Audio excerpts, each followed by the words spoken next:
Coming to you from the Blue Crew Studios in Temecula, California, it's the Whiskey Throttle Show, bringing you inside the lives and careers of industry leaders and legends pushing forward in action sports. Yamaha has been setting the standard in two-wheel and four-wheel fun for decades. Yamaha is always out front innovating and focused on reliability and performance. Join the Blue Crew today. Get yourself a Yamaha. The Whiskey Throttle Show is presented by motosport.com. There's no need to even leave your home anymore if you need gear, you need parts, you need products, anything around your riding and racing hobbies.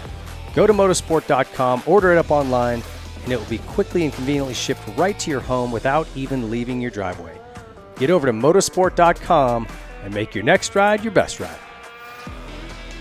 Troy Lee Designs is the leader in off-road motocross apparel and style. So whether you're looking for a cool new paint job for your helmet, maybe your name and number on your helmet lettered on, you're looking for new gear, you're looking for mountain bike gear, off-road gear, they've got the brand new Scout line, GP and SE models. Troy Lee Designs has it all. They've been leading this industry for decades, and they're going to continue to do it. Rockform, creators of the world's strongest magnetic phone case. They have mounts for your car, motorcycle, and bicycle, as well as universal mounts to adhere your phone to any surface. They also have screen protectors, power banks, stands, chargers, and more. And don't forget the G-Rock wireless golf speaker. Magnets adhere this powerful speaker to your cart, or any metallic surface for that matter, so you have tunes while you golf, work, or hang out. Rockform, always innovating the phone case market. Rockwell designs all their sunglasses in their U.S. headquarters in Utah.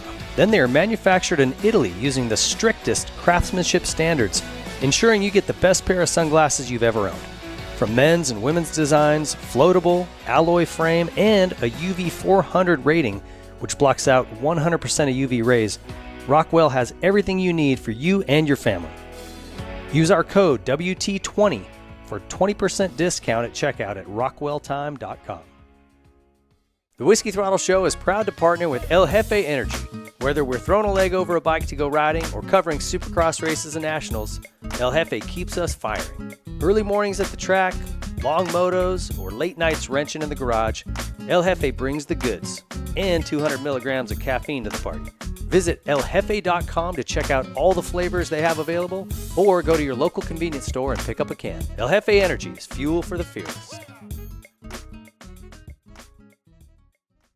Thanks for tuning into the Whiskey Throttle Show, folks, here in the Blue Crew Studio. I'm your host, David Pingree, and I've got a guy you might recognize in here today, Ryan Hughes. Rhino, thanks for coming in, man. Well, it's always a pleasure to come in and chit-chat with you, Ping. You know, we always seem to have a good conversation, and like I say, we've known each other for a long time, so it's good to like kind of chat and conversation and catch up and talk about shit with a good friend. Well, you and I were just BSing yesterday about a topic, and it's something that kind of gets glossed over in this sport about the difficulties of life after racing or riding. And people get out of it for all kinds of reasons, but I think that common thread is they struggle. They struggle emotionally, mentally, physically. And we're going to kind of just dive into that and why that is and maybe some possible things to help. So that's going to be this is more of a topical show, which is a little different for us. We'll get there. And I think it'll be interesting and hopefully helpful for a lot of people. Yeah, I mean, there's a lot of stuff that people aren't recognizing or people are afraid to talk about because these days you always have to, talk about how badass you are, how much you've achieved, how big whip you did, how much you train, how successful you are. But there's a whole nother side of life, man.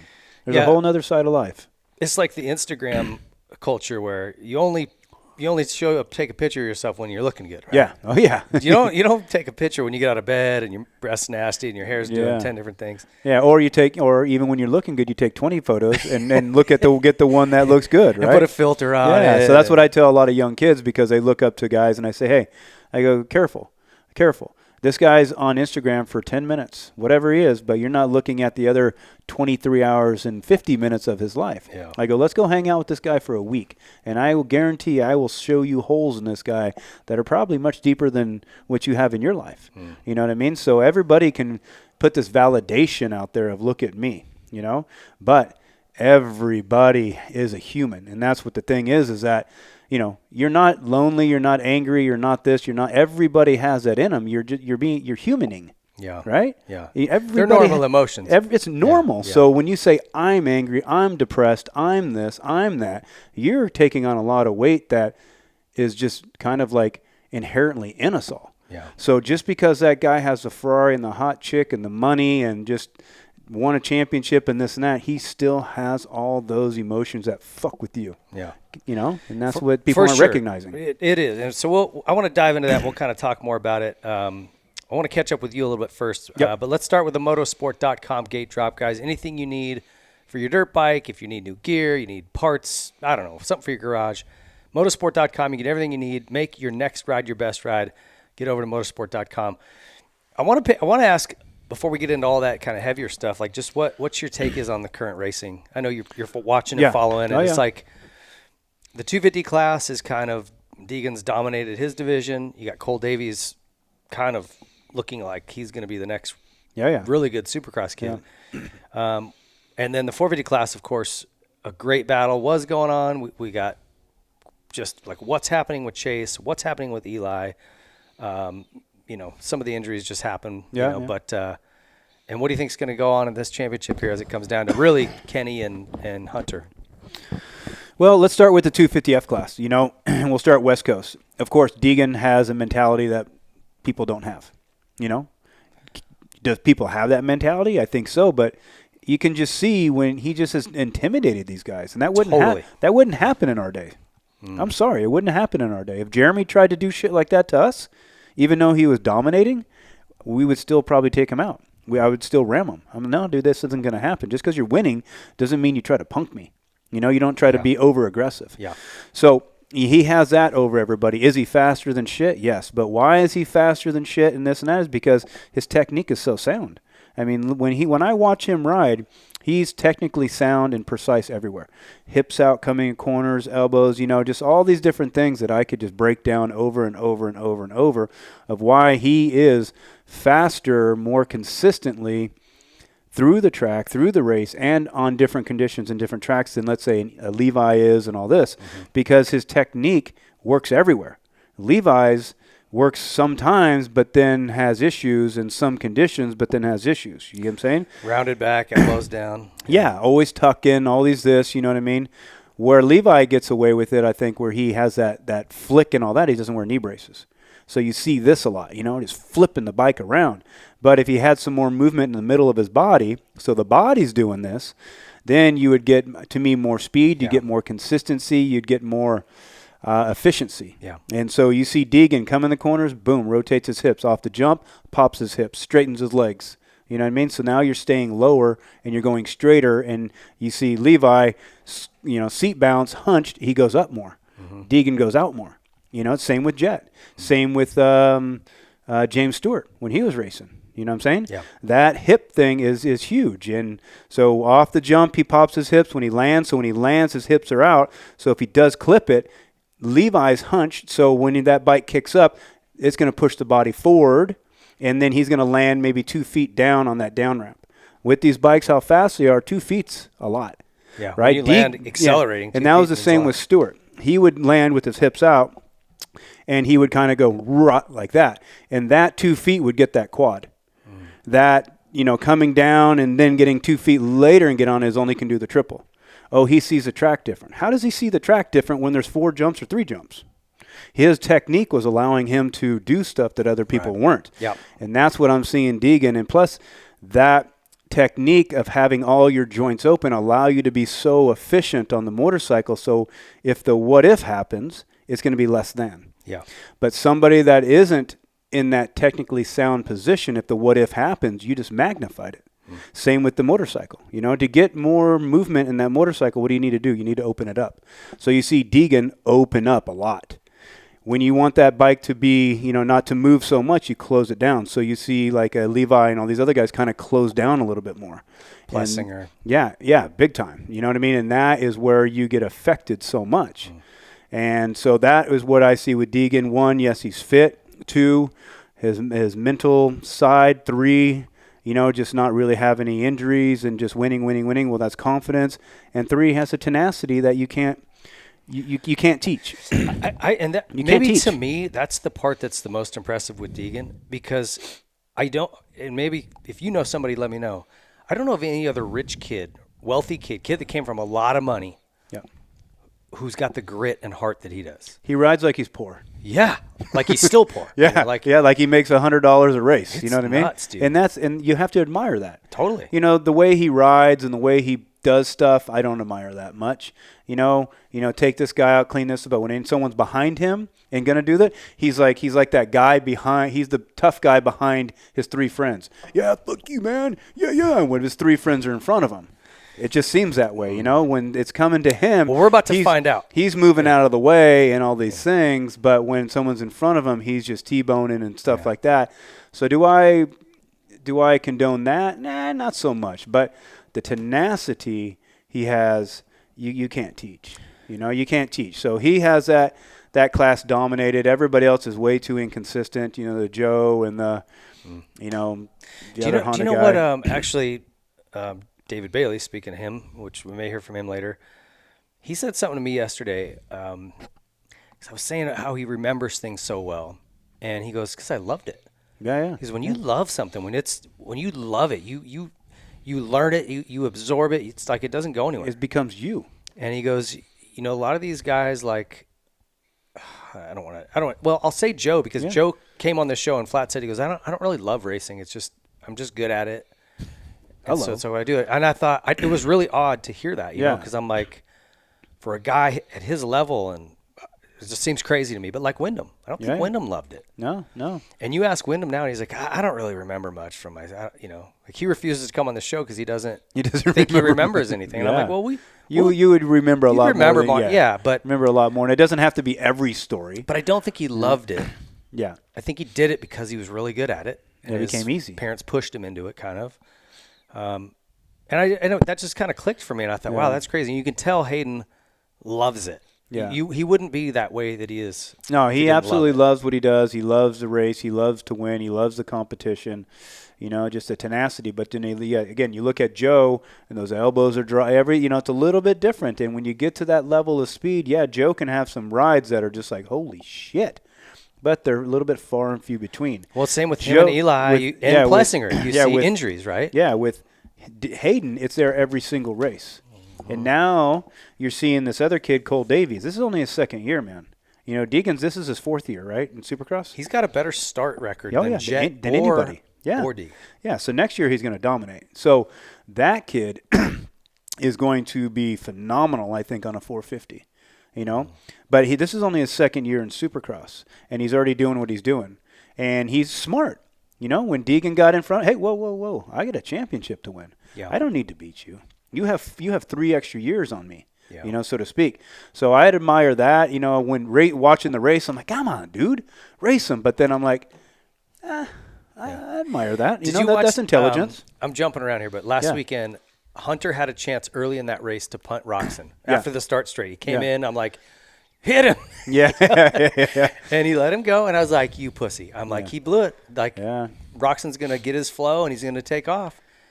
But he didn't. And he didn't. Hunter sat there and just let it come to him. And, like, at the end of the race, I was going, okay, I was wrong. Yeah, but, that what you're saying, that's a panic. That's a panic. Yeah. You know what I mean? He could have took himself down. So I admire Hunter for keeping it clean and beating everybody straight up, square, and not anybody having to come back to him and go, oh, well, you hit Kenny, and that's why he didn't beat you. Now he's just like, what do you got to say? No, what do you got to say, son? But it takes patience and, just you got to be in your head thinking clearly in that moment to not go, this is my chance. You know what I mean? Yeah. Go, nah, I'm stronger at the end of the race. That's not his strong suit. I got speed on him. I'm just I'll wait for it to come to me. Yeah, and especially when you close it down like that, you know that, okay, hey, I have something that he doesn't have. Yeah. And you can see, your competition. And so you can see if the guy's struggling a little bit, riding a little tight, making small little mistakes, then you're like, okay, this guy's not really feeling it today. And you close down on him, you can be patient. But if it was like 10 laps, of just chase, and then he got that point, there's only 5 to go, then I think he would have maybe had a little punt in there. It's just it was very smart. But also, Hunter isn't that rider, though. No. Hunter's not that rider. No. He's that guy, being patient, very calculated. He's not that rider, either is Jet, and most 450 guys aren't that rider. There's only one guy out there that's that rider, and that's Hayden. you know, and that's Hayden. So he gets away with it, and I don't know how, you know, because back in our day, there would have been some fights in the pits or something. I'm curious to see what happens when he moves up, because I think that he's going to have to temper it a bit, or he's going to make his own life hell in that class. Yeah. But before we jump to, I want to get your thoughts on 450 outdoor. But tell me about the 450 class, because I can't make heads or tails of this deal with Chase. Yeah. Or Eli right now. Chase, I don't have a clue. You know, what I thought, you know, we've talked about it before, was a little bit technique, you know, because he has a lot of front wheel pushes. So if I look at technique, yes, he's on his toes. Okay, his hips are out, his back straight, just like everybody else. But he bends at his knees more. And if you bend at your knees first before you bend at the hips, you go into your arms. You know, and he's always kind of back away from the motorcycle. So if I bend at my knees, my upper body's going to go away from the motorcycle, because he grew up wearing a neck brace a lot. So he was always, you know, you have to be back to be able to see up. Yeah. And so he's a little bit more squatted in the legs than I see a Jet, a Hunter, you know, a Deegan, a Cole Davies. And so, because I coach a lot, and so when I see people bend at the knees first and all their weight goes into their arms, what do you got to do? You got to push back. If I push back, my arms are tight. If that front end tucks at the speed they're going and my arms are tight, I just exaggerated even just half a second, if that, and there's that crash because you're going so fast, right? But his isn't. He's got it. It's something's unraveled big time mentally, and with the bike, he's obviously not comfortable. Yeah, I mean, there's one thing, you know, maybe a little bit technique. Another thing is that you can train so hard you take the fun out of it. And is he even having fun at it? That's the thing. You know, is everything you're doing just work? And that's where I found myself. Like, I just worked. And then Jeremy and Jeff, it's like they had more fun than me. And when I got done with my career, I'm like, fuck, did I even have fun? Because my fun was working so hard. And maybe that's his fun is working so hard, but it's almost adding maybe more pressure on him because I work so hard, I want it so much, I put so much into it that there's almost a little bit of fear of letting yourself down. You know, I've sensed that in myself a little bit and other people, but or just that bike just isn't as yummy as we think it is. I would have pointed at the bike because AC didn't really do great on it. Eli struggled with it when he was on it, but Anderson and my producer and someone else kind of called me on this. They go, yeah, but Anderson won 7 rounds on that bike the year he first came over. And I was like, no, 7 Supercrosses? But the thing is nowadays, nowadays the bikes are good, dude. It can't be that far off. Kawasaki can't be that far off. It's impossible. The only thing I ever heard, you know, from somebody's mouth that was on that team was that they wouldn't allow them to do anything they wanted to do. Yeah. It was only Kawasaki's ideas, Kawasaki's ways, Kawasaki's parts, and you just kind of get what Yamaha used to do. Yeah. Yamaha was only Yamaha stuff, and they didn't win shit. They sucked.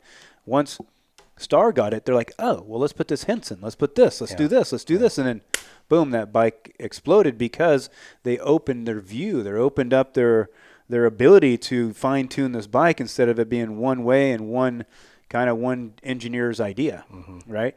So I think that could be some of it if that's still the question. But to be so hot and cold just a little bit blows me away, and it isn't all just technique. I'm just going off some just stupid little mistakes that he makes. Okay, I'll go to technique. But when you go from first to 10th and from second to 20th and from not even remembering the rhythm lane, I'm like, yeah, it's a lot, man. It's I don't know. It's a bummer because he's fucking for the amazing. past 5 years he's been the fastest qualifier probably more than anybody. He's up at the front no matter what. He gets there if he doesn't start there. Yeah, and I thought when I watched Anaheim 1 and all that, I'm like, dude, this guy's gonna be good on this bike because everything just looks so soft. Everything was so precise, and he was actually really good in the beginning, and then just like the wheels fell off. So maybe he's battling with an injury, maybe he's not. Maybe he's more of a head case than we think he is, or I don't know. Yeah. I don't know. It's interesting because I've heard the one thing I heard from his camp was that he tried Levi's bike, and Levi's bike is much more squatted in the rear. Chase likes the back end really tall. Yeah. And so he goes, man, I really like to feel Levi's bike. So okay, so they kind of make a setup like that. But isn't Levi's bike a 250F? Yes, but just the handling of it, right? Which isn't even apples to apples, I understand.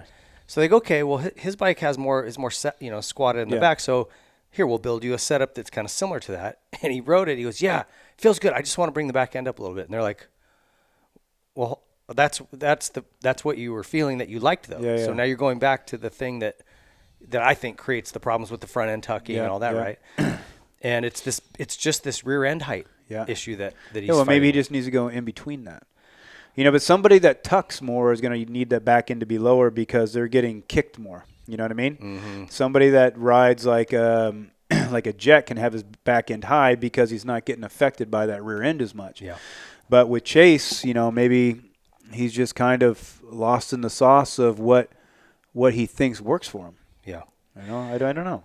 It's but kind again, of crazy. but again, only thing he needs to do is put on 2-3 good races, and they're like, oh yeah, Sexton's amazing again, and we forget about everybody downing him. Mm-hmm. You know what I'm saying? He could come out outdoors and just start to win, and then everybody's going to go forget that everybody was dogging on him. You know what I mean? Because this is motocross, and these guys are going super fast. There's a lot of them, and the consequences are big. So you're off, as as being that top-level rider, you're off just a little bit. All this shit starts to happen. Yeah. You know what I mean? Well, then you're in your head. Then you're like, I'm not comfortable. It's not, I can't, or, you know what I mean? The same thing, I noticed what happened to me. I've seen it with James. I've seen it with that. It's like, sometimes you have so many crashes and so many things happen. You're like, okay, just don't crash. Just don't crash. Just ride smooth. Just don't crash. But what are you still thinking about? Not crashing. Saying crash. Not crashing. You know what I mean? And I don't know, just because you got to be careful with how you go about things of just being okay, just don't crash, be smooth. But you're still thinking about crashing, and what are you doing? You're riding a little bit hesitant. Yeah. And then those things are going to happen. And that's why I think nothing happens to Deegan so much because he's riding so offensively. It's because, when you ride, let's say you crash in their first turn, right? You already got a built-in excuse. So what do? You just fucking pen it, dude. You're off the back, and you're just wild because you already got that built-in excuse. I crashed in the first turn. So you're just loose. You're riding offensively. Yeah. You get a hole shot, and then you're like, okay, just keep this lead. You know what I mean? Just don't make a mistake. What do you start riding? Defensively, and you start being more hesitant, and then you do make a mistake. Yeah. Right? It's having nothing to lose versus having everything to lose. Yeah. And how that affects your mindset. Yeah. Scarcity mindset, right? Yeah, so Deegan reminds me of maybe like a Pastrana, like didn't have a fear of failure, and also a Marc Marquez. Didn't have a fear of failure. Just go, Yeah. And it's hard. That's a lot harder said than done. I mean. Oh, yeah. I think that's like a mark of the really elite guys is they either turn that off, that part of their brain that overthinks. Yeah. Or they've conditioned themselves to just, believe they can't fail or something. I don't know. Yeah, I don't know. I've never, I've never wasn't that guy. So I mean, Carmichael was that way, Jeremy was that way, but that all came from kind of confidence. But or even Stewart. But then then he did struggle with a lot of that stuff. Just there's this tenacity that some have, and I guess we all have had some of this tenacity. But to be able to that tenacity with confidence, with skill, with technique, you know what I mean? It's like kind of has it all a little bit. Yeah. And Jet's the same way, but just more of a kind of more of a yogi way. You know what I'm saying? And Deegan's more like in a pit bull way, right? And that's the neat thing about this sport. One of the neat things is you can have that, right? Like we're going to see that at the Nationals. We're going to see Jet as this and Hunter as these very smooth, technically perfect, flowing, fluid guys, very light on the bike. And then you're going to have Eli and Deegan. They're just wide open. Just into the throttle and bouncing off the limiter. And, what you'd say is probably not the right way to ride a 450. But it's worked for Eli. How many titles does he have? Yeah, four times, you know what I mean? So you got to back it down a little bit on a 450. Because if you want to go as fast as you can on that bike, you have to ride the way it's been designed to ride, and that's constant momentum, not starting and stopping, not a bunch of wheels spinning, not over revving. Yeah, Then you ride that bike correctly. And like I said, that's the neat thing about moto is you can be short, tall, doesn't matter. Yeah. Ride this way, ride that way, and you can still win. Wardy won, RJ won, Dogger won, but like it's fun to watch those battles, and you can just tell the guys with the better technique have a higher ceiling. Yeah. And there's times when Eli he just can't match it. Yeah. Right. Yeah, they have a higher ceiling and they're more consistent with it. Because they're making less mistakes. So, what's your take on Eli? Because this is kind of, and I know he has had these moments in the past where he just, you're like, who is this guy? He just gets like an 8th. Yeah, I don't know. Right? It's almost like he just, when stuff happens, it's like he almost just like just checks out. You know what I mean? Like almost just checks out. Like not checks out, just like checks out. Mentally. Mentally, because it's like, even sometimes when he's crashed, he kind of just like walks around a little bit, and then gets on his bike real slow and go. And I don't know. So, I mean, I love Eli. He's a great guy, great kid, this and that. The only thing maybe this weekend, because everything was great, is maybe he tried to keep running that paddle tire on that hard pack, and that could have been the problem. But I made a little video, and this is what I see. And maybe after 30 years of being professional and just day in, day out, week in, week out, year in, year out, as we're going to talk later, is your nervous system kind of gets tired. And you can't keep this long season of that intensity going on like these young kids can. You're 34 years old or whatever, it starts to catch up with you. And I don't care, that's not old, but in our sport, after doing it for so long, it's is. Old, yeah. And so that's just what kind of maybe I see, is maybe he's just a little bit tired. And if you're tired, you're going to be just a little bit behind everything. But if you're a little bit behind everything, after a few laps, 10, 15 minutes, well, now it's a long ways. You know what I mean? Because that little bit is a lot in that area. And that's the only thing that I can see, because he doesn't look hurt. It's not like the bike went to shit. I can't say he's not trying. That's the only thing that I can see, is maybe he just, at that age, you start kind of you lose a little bit of that longevity of being able to keep that intensity in yourself.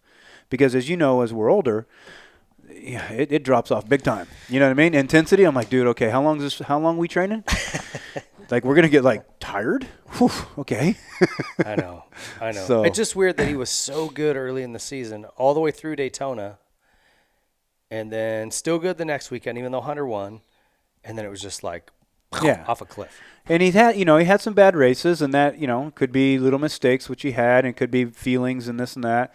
But this last weekend, fastest qualifier, I think he won his heat race, right? He did. Yeah, and he looked great. Yeah. Kind of looked like he was back. And then went to the main event and just didn't go anywhere. Yeah. But that's why I was saying maybe he ran that paddle tire and just was no traction. So you think maybe he got the riding back, but then the tire just. Yeah, maybe he made the wrong decision that way, and he couldn't get traction. But then also he went into that corner and hit that front wheel, whoosh, down. But again, that's motocross. You can't blame anybody for some crashes, because if you've ridden motocross long enough, you've come in from races and people are like, dude, what happened? I don't know. I just all of a sudden I'm on the ground. Yeah. Because it's motocross, I know, and I've had those races too. I'm sure you have, where you just can't get going. Yeah. I mean, I relate to what's happening. It's just I don't expect it to happen to him. Yeah. I've had it happen plenty of times where I'm out there and I'm like, okay, just dig in. You got to go harder. And it's like I'll get slower the harder I try. I'm just like, I don't know what happened. It's like you're stuck in a box. Yeah. It's like you're behind everything. It's weird. What I mean? It's weird. But I just wouldn't expect that from a guy like Eli in a season where everything's been going great. He likes the bike. Yeah. You know what I mean? And he won, he's won 4 races or whatever he's won, right? And I thought for sure, I'm like, dude, this is going to be an 8-win season. Yeah, I did too. 8-win season. He has another 8-win season. Holy shit, he's right on Jeremy's back door. I agree. Well, I did agree. But that's, I don't know what's going on. But again, it's not just a Hunter and a Kenny show right now. He's only 13 points or 15, whatever behind. Yeah. Hey. 4 races to go. There's a lot. Is there 4 races to go? Yeah. Okay. Dude, he's still in it 100%, and so is Cooper Webb if he's only 25 back or whatever it is. Because a 4th, a 5th, and a 1st, a 4th, a 5th, and a 1st, dude, now you're tied. Yeah. It's not going to take much to bring that up if those guys just have okay rides, not shit rides like 10th, 12th, just okay rides. And Eli wins, you'd be right back up there. Yeah. Right? What about this summer? I mean, I if everybody can come in healthy and Chase sorts out his issues, and I don't know what Roxon's plan is for the summer, but it could be a really fun national season. It can be gnarly if everybody comes in healthy, but I don't think Chase, if he's riding the way he is, I don't think he's going to have anything for Deegan or or Eli or Hunter, you know. And I doubt what I see and what I don't know anything, but when I listen to Jet talk on the broadcast, I don't know if he's going to be ready, dude. I don't either. I don't think he's ready. So I've heard this. Because that bone is just like the scaphoid. And you break that scaphoid, oh shit. And that could be, could be a career-ending, maybe not even a career-ending, altering thing. Just like when you do a scaphoid, can be career-ending or a career-altering, because that's what happened to me. You know, my trajectory in racing, I went from 80 beginner to finishing 5th in my first national in 6 years. Boom. And then kept on. And then I broke my wrist, and I lost movement in it. And it just seemed like things flattened out a little bit. Yes, I kept progressing, but not the level that I was. Yeah. And that just kind of threw off my technique, threw off my riding, threw off my balance. And I just saw that. So, it happened to RJ, happened to a few people, but, and the foot is pretty important in motocross. Well, and especially a guy like him who rides so much on the balls of his feet and really uses that puts to a cushion. lot of weight into his legs, to put weight into the rear wheel. And one of the things that I've heard, I've never done this fractured talus, but people that I know that have say, man, it took a long time to not hurt, and I lost some flexion. Yeah.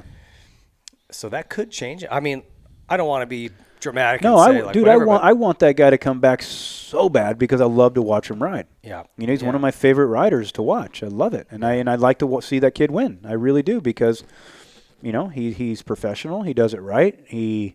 There's no games in there. He's not riding dirty, and I'd like to see that tenacity against that Yogi. Right? Yeah. It's kind of like the Tyson against the Yogi, and then and where does his brother fit in? Yeah. Now that he's kind of coming in, especially if he wins this championship, there's going to be so much weight off that kid's back that he's just going to be like, dude, cool. Yeah. Because I remember like racing nationals. If I won the first moto, it was like such a relief because, hey, at least I got, I won one of them. Yeah. Right. So the second moto was kind of just, you were much more relaxed, right? So you win that championship, you've already kind of got that in the bag. So the next one is, hey, if you win it, it's a cherry on the top. But there's not as much pressure. And then also big weight off his back because his brother's been getting everything. Yeah. And he's gotten pretty much nothing compared to his brother.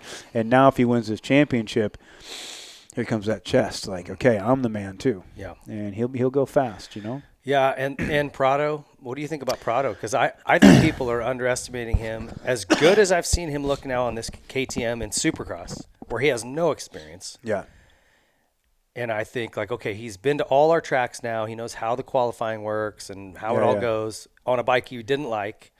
You can say whatever you want about last year, but No, he's riding. Yeah. He's riding incredible. Yeah. For a rookie guy. And you better get good starts because he's going to hole shot every damn moto. Everyone. Yeah, because I remember. He is a 4-time back-to-back world champion. Yeah. I'm sorry, like, and that's also gnarly. In 1 year, I think he had 24 hole shots. Is that all? That's all of them. No, right? I think not all of them. But not all of them. I mean, because they had like 16 races or something. Yeah. But like 22 hole shots that kid had in one season. So, and he is precise, And so, yeah, I feel like he's definitely going to be a contender in the outdoors. So for me, if everybody was in there, Deegan, Hunter, Prado, and Jet and Tomac. Yeah. Those are going to be the guys. Yeah, but what's Chase going to do? Does Roxon do some? But I don't think Roxon will have what they have for the whole season. You don't think because so? Again, 2 35-minute motos. He has that little bit of that health issue, and that that's just from the past of the sport beating him up, and not that he doesn't have the heart, not that he doesn't have anything. Just can he last a whole year with kind of the I guess that energy thing that he's been kind of dealing with, right? But I think, Eli's going to maybe surprise some people too. I hope so. I do. Hope so. Because, he's a hammerhead and he can hang that thing out. And if that bike works good outdoors, that could be, his saving grace also. Because again, he's won 2 Supercrosses compared to, 5 outdoors, right? Because he won the 250F too. Yeah. So Yeah, no, he's good. I just, and maybe he'll look at it as a little bit of redemption if he loses his Supercross title. I don't know. Yeah. Anyway, looking forward to it. And to your point about Deegan, it's like, I don't think he can continue to chirp the way he's been doing. Yeah. I just don't think that flies against these guys. I think they're going to. Well, I mean, he could, but the other thing is like, hey, how about have some respect? You know, these guys made the sport for you. Also, they made the ability for you to make so much money. You looked up to them. You had pictures on your wall. You've gotten autographs from them. This and that. You don't go in just. You know, I wouldn't go in just telling RJ that I'm going to kick his ass and Wardy that you better watch. You know, it's like, well, wait a minute, dude. I was sitting in my bed just drooling over your pictures, and now I'm going to tell you that I'm going to clean you out. But that's his game. I don't even know that it's really who he is. Nah, it's just his. It's kind of like a Jake shtick. Paul. It's a Jake Paul game. And so I don't think he can stop it. Yeah. Right, but like, how do you do that respectfully? I don't know. Yeah, it's going to be really interesting. It just seems like a lot of those YouTube kids kind of have that personality. Yeah. But behind the scenes, they're not that way. No. And I'm sure like Jake Paul's completely different behind the scenes, and I know Hayden is too. Hayden's a very, down to earth, quiet, good kid, respectable. I've seen him many times, and hey, shakes my hand, and he's very, very just down to earth. Yeah. Good kid. Yeah. Very good kid. Yeah. And I don't blame him for when you are in that realm where there's so much competition and there is money on the line, championships on the line, and your life on the line. Yeah, and have a little piss and vinegar in you. Yeah. Bring it up a little bit. It's actually fun. I mean, people compare him to Hannah. Hannah was a little different. Yeah. I get why they're making the comparison, but they're right. It's like it's made it interesting when he goes on to do an interview where I would normally maybe walk off to the kitchen to get a snack. Yeah. I'm like, what's he gonna say? What's he? I'm sticking around for. Yeah, it's not like watching Hammaker or whatever do an interview. You're going to watch him. Say something or do something that way. Yeah. So brings entertainment. It's good. What about the AMA? Are they still around? They've got a long history of making Are they questionable calls, but are they still around? I thought it was just MX Sports did everything, and I thought Feld did everything. dude, they're making the craziest calls. But is it AMA or is it J-Bone? No, it's AMA. AMA. J-Bone works for the AMA, but he's bumped over to like a different division now. Oh yeah. They had Ezra Luskin and Ezra quit. Yeah. So it's Mike Pelletier and whoever else sits up there and makes the calls with him. Yeah. But it's been so inconsistent. Ferrandis cuts more track off than Hammaker. Hammaker beatered, and he's just trying to get out of the race line. Yeah. Just barely cuts inside of a marker. Yeah. Ferrandis went like, brrr. Yeah. I mean, it was he didn't even hit 6 jumps, I think. Well, it was just the down and back onto the start straight, but like it's a lot. That's 10 seconds or 5 seconds. They docked him one position and docked Seth 2. Yeah. It's like, wait, hold on. Yeah. What now? It's just not consistent. See, AMA has always been kind of like in the gray area. When you go to FIM, it's black and white. It's black and white. Yeah, I've heard stories of guys, if you're not in, what do they call it?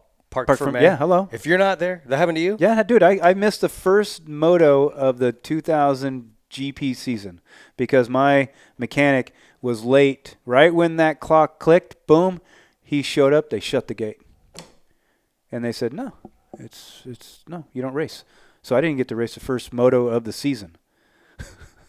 I didn't get mad at all. The AMA would never have the balls to do it. And I'm not saying it's the right thing to do, but it's like sometimes you just have to be black and white. If you're an officiating body.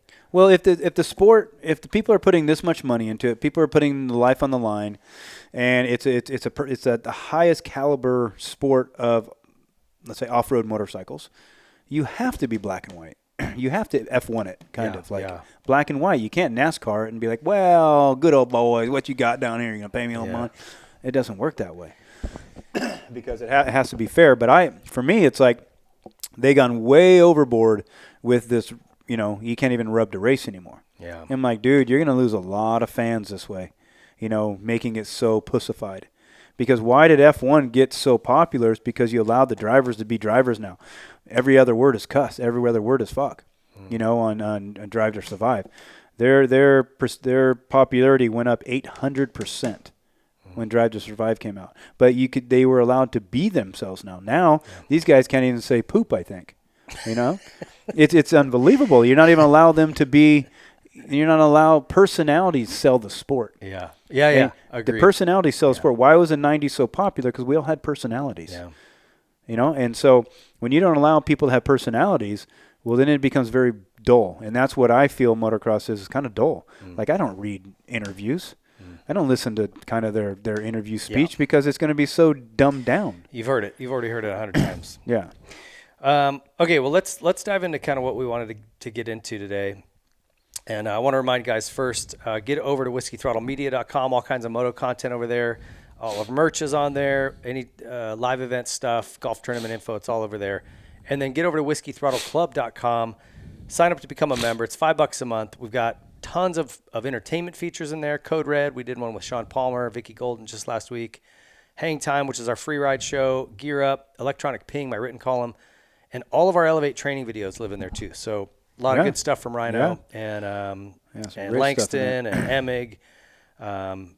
Really, really good stuff in there. Yeah, because again, if you're going to ride this sport and there's such a consequence in it, excuse me, and there's such an ego behind everybody, wouldn't you want to be the best you could be or the safest you can be?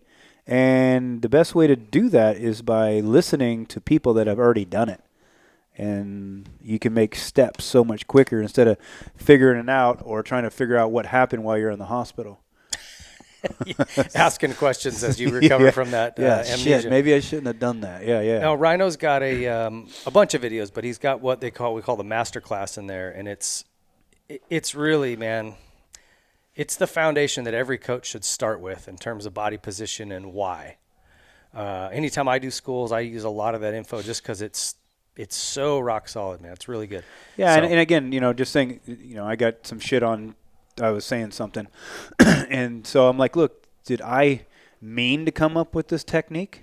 No, I swear to God, it was almost like downloaded into me, and then I just shared it with the sport for free, and it's a functional position of where the body's at its strongest, most stable, most coordinated, most efficient position, and you can't change that in the body. The body's been designed by a very intelligent being, right? So how are you going to make that better? Just like the motorcycle, you're not going to be able to change the foundation of it, of how big the front wheel is, where the engine is, where the rear wheel is, and where the handlebars. Been there since the 70s or even earlier than that. Technology change, but where the body's at, you can't change where you can't make it any better. Yeah. But you can with training, you can with balance, you can with nutrition, you can with all these other things. But the basics of it, you're never going to change it. And that's why all riders are riding that way now, Yeah, it's really, really great stuff. WhiskeyThrottleClub.com. It's $5 a month, guys. Super easy. And our guest story, or I guess in this case, our story we're going to talk about, is brought to you by Yamaha. If you're not a member of the Blue Crew, get on one. Get over to your local Yamaha dealer, or as Grant says up in Paris, Yamaha. Yamaha? Is Yamaha? Lots of Yamahas. A lot of Yamahas. Okay, so what we wanted to talk about today was just that transition of post-racing. And I've always kind of looked at it because the guys I have on the show, we're talking about from a professional perspective. Guys have done this since they were 3, 4, 5, 6 years old. It's all they've ever known. Their whole life revolves around it. And then at a point, sometime around their early 30s or whatever, they go, okay, I'm done. And it's like you've called it your first death. Because everything you've known, everything you've built up as your identity is gone. And all of a sudden, you're like, well, who am I? What is my purpose anymore? What value do I have if I'm not the racer? And it's for pro guys, it's very difficult. And I could rattle off a list of dudes who alluded to it on the show, and then when we go off air, they just are like, man, it's just, I don't know what to do. I'm like lost. And but so I wouldn't say, it's so much just a motocrosser. It's a baseball player, a football player, hockey player, a skier, a bicycle racer, even to a scientist, to a teacher. Once you have a persona of this is who I am, even a mother, when the kids move out, she's like, well, who am I? I used to be the mom. I was relied on. Now they don't have anybody relying on them, so they buy the dog because the dog needs them. But they need that. So it's not just, oh, poor us, but like they say, the bigger you are, the harder you fall.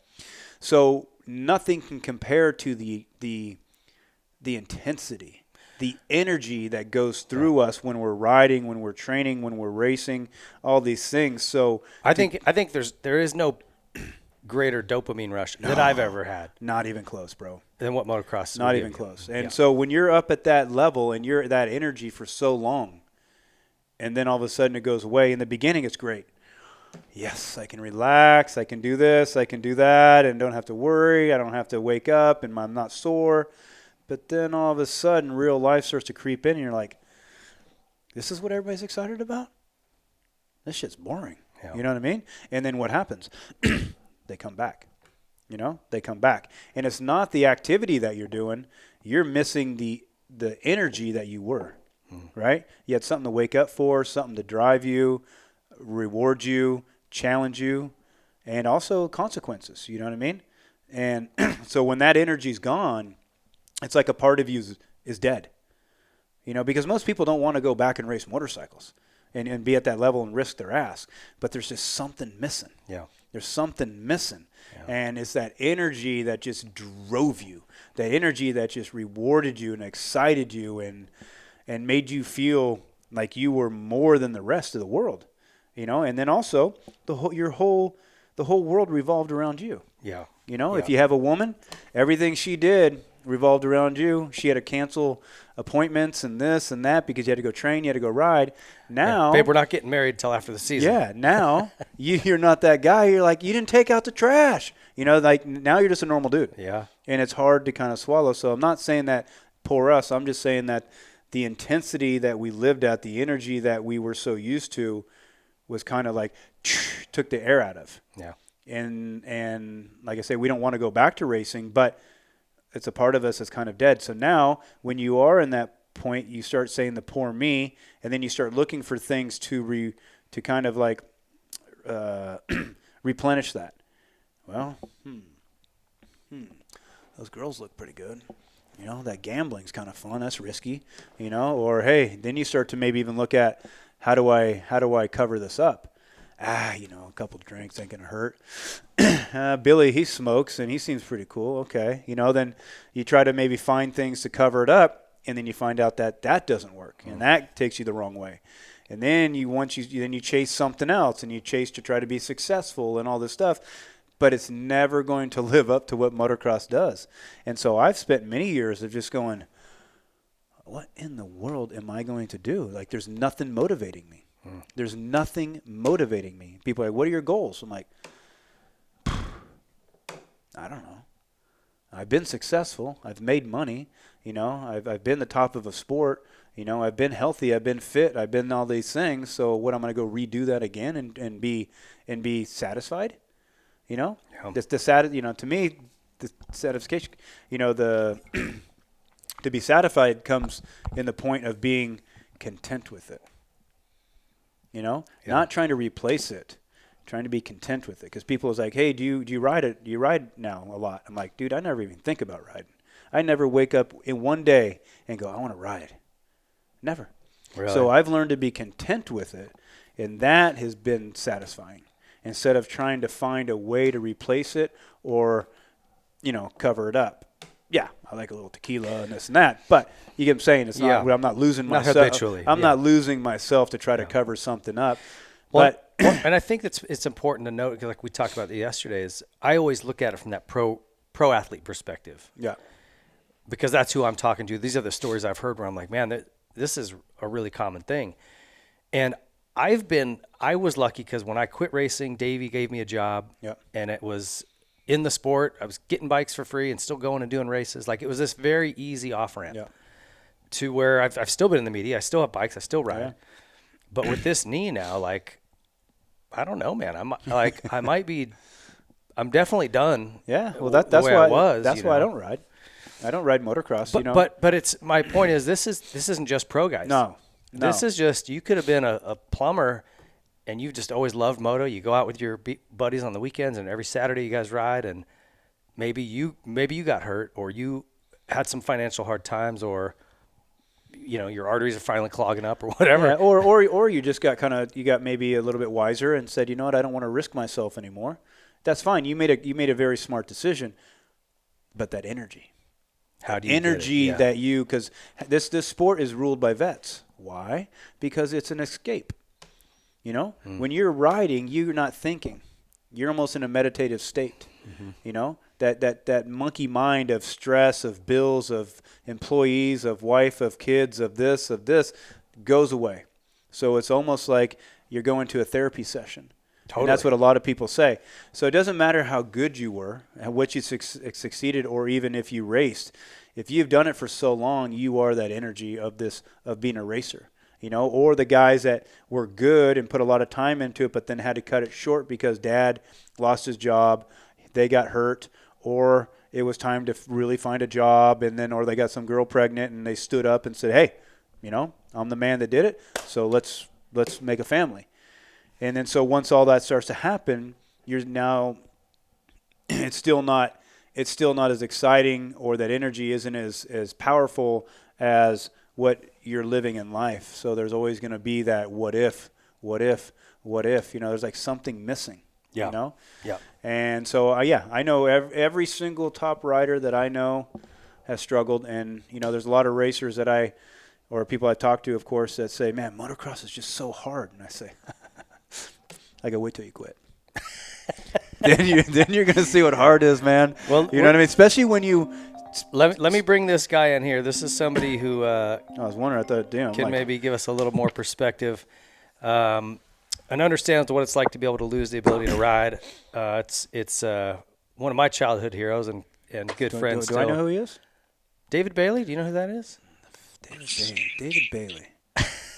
I know. He's Mitchell Bailey's brother. Oh, that's who it is. Gosh, what a burn. How are you, David? Well, I'm laughing now. No, David's been my hero. David's been my hero since 1984. Just I had pictures of David on my wall, and I knew every fucking sticker and this and that and every race. And yeah, dude, David is an absolute hero to me. Yeah, I think there's a lot of people that feel the same way, of our generation for sure. Yeah. But, so David, we were just talking about kind of this. Rhino always said that your first death is when you have to quit riding or racing. Yeah, every athlete dies twice. They die when they say they're done, because that mentality, that personality, that persona, and then when the lights go out. What's your thoughts on that, David? I know you and I were chatting about it a little bit yesterday. Well, first of all, that's nice of you to say, Ryan. Thanks. And then I watched you the same way and painted some helmets for you. Yeah. And then watched you on TV all those years. So. And called the action. Yeah. So it was a different thing for me because I wasn't even anticipating, hey, I wonder how much longer I'm going to be doing this. I thought I had, however long I wanted. So I wasn't at all in that frame of mind, like, hey, this is coming down to the wire. Am I going to want to be finished? And then just one day at a Golden State, I knocked myself out when I fell. Evidently goofed up and broke my back kind of up chest level. And it knocked me out briefly. So when I came to, it was a completely different reality. But it didn't seem like a final thing for me. I still thought, well, I got through everything else. This is way more serious, but I'll maybe be ready by the 500 Nationals later in the year. So it was instantaneous, done. Yeah. The decision was made for me, or maybe it was my decision, but it was over. And when I woke up, a whole new thing. But it took me a long time to realize that, hey, it's over. You're probably going to be in that condition for longer than you think. I was going, no, I'm not. So I wrestled with that. My career ending quickly. In a way, it was like I did think someday I'd like for my career to end on a decent note. I don't want to, flounder for a really long time and then finally just go, well, that's it. I thought it'd be cool to be still pretty competitive and be able to set it down somehow. And that's exactly how it went, but not how I imagined, Right. Yeah, and so Definitely was an adjustment. yeah, as for David, it's almost like he's speaking a different, I guess writing a different book than us because we decided to retire. It was forced upon him just from what our sport brings to us, that consequence. And so I can only imagine that kind of going through that deal of like, man, it wasn't even my decision. You know what I mean? Right. To me, that'd be very difficult. It was, but then in another way, it wasn't because after it initially happened, I was so overwhelmed with everything completely different. And Gina was pregnant with Sean during that time. And I was getting rid of my West Coast townhome and going back to Virginia. And there's just so much going on. I didn't think too much about what it all meant. I was just consumed with Sean was going to be born pretty soon. I was still thinking maybe I could get better somehow. But then I noticed as I didn't pay attention to moto for a little while. And then when I started to, Brock had a wrist thing and he was wrestling with how do I eventually just kind of hang it up. And Rick had the same thing. How do I do it? And how do I hang it up? And then Johnny. And then Ward kept going and going and going. But it seemed like that's an agonizing decision, or could be. Like, man, when's the right time? And for me, it was easier. I didn't have to wrestle with that. So that was cool. And then seeing how hard it was just kind of validated that where either way is difficult. I thought when I was finished, I would still be young and have enough, finances to be able to kind of move around and do what I wanted to do and have a family and stuff. And the money wasn't really big when I was racing. It was just getting there. So my finances weren't there, and neither was my health. That was, boy, I wrestled with that one big time. Yeah, I think. Now, what do you like health wise? I mean, I've known you for a long time, David, and I know you dealt with a lot of, sores and things like that just from sitting in positions and this and that, and also, I would imagine winning the fucking Ironman. Yeah, David Bailey. Oh yeah, you know what? I stopped racing, but I'm gonna go win the Hawaiian Ironman. So was some of that the health stuff that you're talking about, or Yes. other stuff? Yeah. Well, when you just turn the lights off from the nipples down. Yeah. Yeah. Okay. Yeah. Just use your imagination. Yep. I got you. I would. Yeah. So you know me, that wouldn't work too well. Right.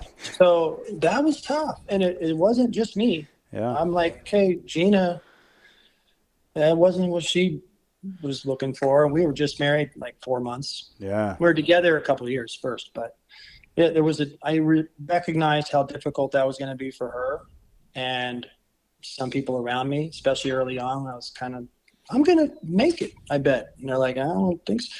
So it was hard for somebody to come up to me and go, look, man. And the one person that really did was Jeff Spencer. And he was our trainer at Honda in 82, 83. And I got back to see me from the hospital and just like, man, I don't know what to do, but I got to do something. You can't just quit. No evidence of people really, reversing that situation. But I'm like, well, I can maybe. And I'm talking to Spencer about it, and he goes, okay. He's listening to my plan of how I'm going to use this diathermy machine and ultrasound, all this stuff. And he goes, okay, but David, what if that doesn't work? And it got quiet like that. Yeah. Yeah. Right? Huh? And then but Jeff, you taught me, real quiet again, probably 4 times. But what if, what he was getting at was, if you stay in this condition, you're going to be all right. Might want to run that through the filter, and give that some thought just in case. Yeah. And when I started to really struggle and was just looking at, everything bothered me for about 6 months or so. And then I remember when he said that and got back in that frame of mind of like, well, it better be, and it's up to me to make it better. So that's when I quit bitching and started doing stuff and quit worrying about what I'd lost and thought about what I could still do, which was very little, but it started with I just pushed my chair to the end of the driveway and back. And in Virginia, it's a mile, maybe half of a mile, and it's hot and humid. And I felt like that was an achievement. I lifted a little bit of weight, and as minimal as that was the beginning of Ironman, Ram, television, column, all that stuff. Paint a helmet for you, all that. Yeah, you almost had to just like kickstart the body again, you know? Because, when I came up, this is another thing that made it a little harder. And everybody's different. They all have a reason to be like, darn it, man. Now what? So I'm David Martin. But when my parents separated and all that, I ended up with my mom and Gary. Name was different. And I didn't really blow up the bridge behind me. It just kind of wasn't there anymore. Because I was on the East Coast and we didn't have phones. I could talk to my real dad a lot and stuff. So once I got hurt, I didn't finish school. I didn't go to college. I didn't have a great big family, all that. It was all kind of fractured. And then it was really like, I let that kind of affect me, and it was a little dark. Yeah. But I think that it was important for me to get down into that real deep, dark spot in order to recognize, okay, well, I bottomed out. And kind of only way to go from here is up. So it was really a big change in attitude. And then got the ball rolling. Yeah, it seems like that hitting the bottom, it's almost like you need that bounce to start coming up. Yeah. It's if hard you try to wiggle out of it before that, it doesn't work. So what advice would you give, I was telling Rhino, he's kind of overriding and stuff, just how many neck and back you've gotten lucky 3 times. I've been gone through the paralyzed thing like 4 times. I just had a knee replacement, so I'm like I'm now facing like I probably shouldn't be riding, at least like I was for sure. So, or anybody else out there, whether they've had a really catastrophic injury or whether their finances just aren't there and they can't ride anymore, whatever the reasons are, for somebody who can't ride anymore, what advice would you give? Like, to me, it seems like you've got to find the next focus. What is your next, men are very goal oriented and kind of driven to do something. Even if it's like, if finances aren't a problem, you're like, okay, I'm going to just I want to be a scratch golfer. Like, you got to have a goal. Yeah. I think as men, that's super important. But I'd love to hear just your thoughts on it. Well, I've told this before, and maybe, there's people that haven't heard it.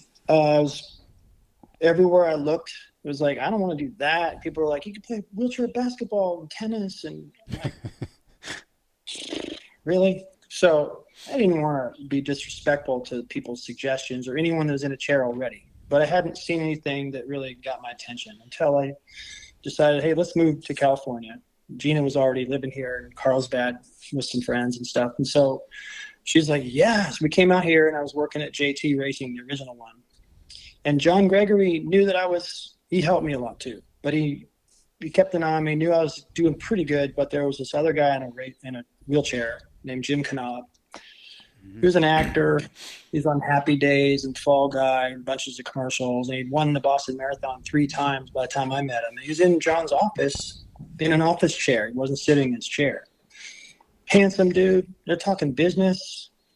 And it hit me right there. Like, okay, if I could kind of function like it looks like he is, because I parked next to him outside, like, who's that? He had a convertible Rambler with 2 race chairs hanging out the back of it, and there were race chairs like I'd never seen before, really trick looking. And I'm like, well, hey, maybe that's what's going on here. And John set that up, knowing I needed some tough love, maybe.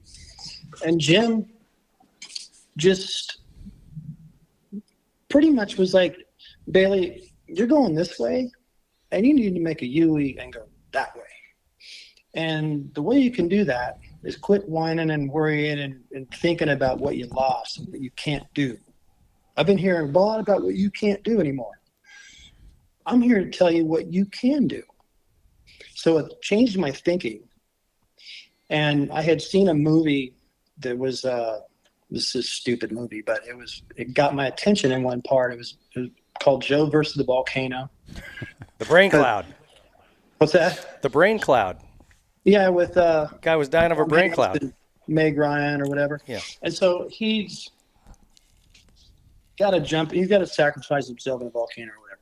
And they give him all this money and fun and stuff, but then he ends up, it all sinks and he's floating on some luggage in the ocean he's going to die there.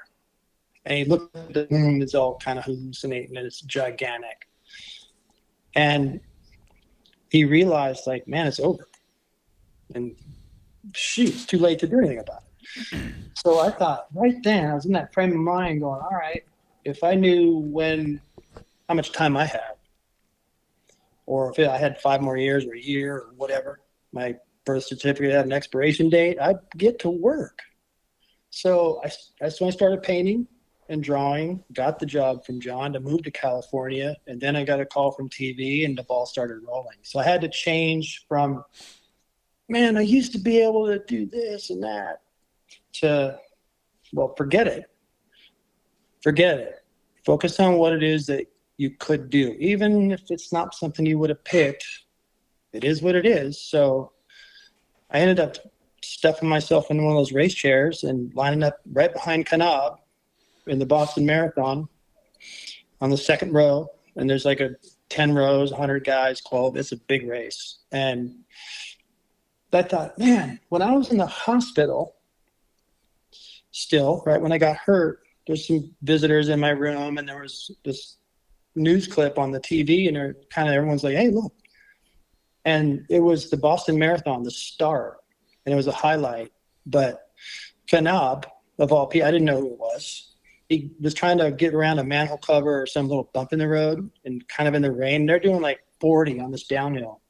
And he got tipped in and crashed and took out 10 guys. It was a mess. And I'm like, screw that. Well, then, it wasn't too long later, I meet him. He gets me thinking right. And that turned into Boston and Ironman and the whole other stuff. So it's helpful to find somebody that can relate and help you through kind of those rough spots and get you pointed in the right direction. And he did that for me. Yeah, and that's kind of what, I talk to writers about. I say, look, if you know the end is coming, like, hey, man, I just don't have the motivation. I go, try to find something that you're interested in and start doing that a little bit. So then you can start creating something. Maybe it's a business, maybe it's something, and you can start that a little bit. And so when that time comes, it's going to be an easier transition because you already have something you're motivated, interested in, and it's already starting instead of just being done and then going, now what? Yeah. So try to think a little bit ahead and maybe have okay, what would I like to do? Okay, I'd like to do this. Okay, well then maybe start something a little bit to get it going so then it's not just black and white. You can kind of ease into it.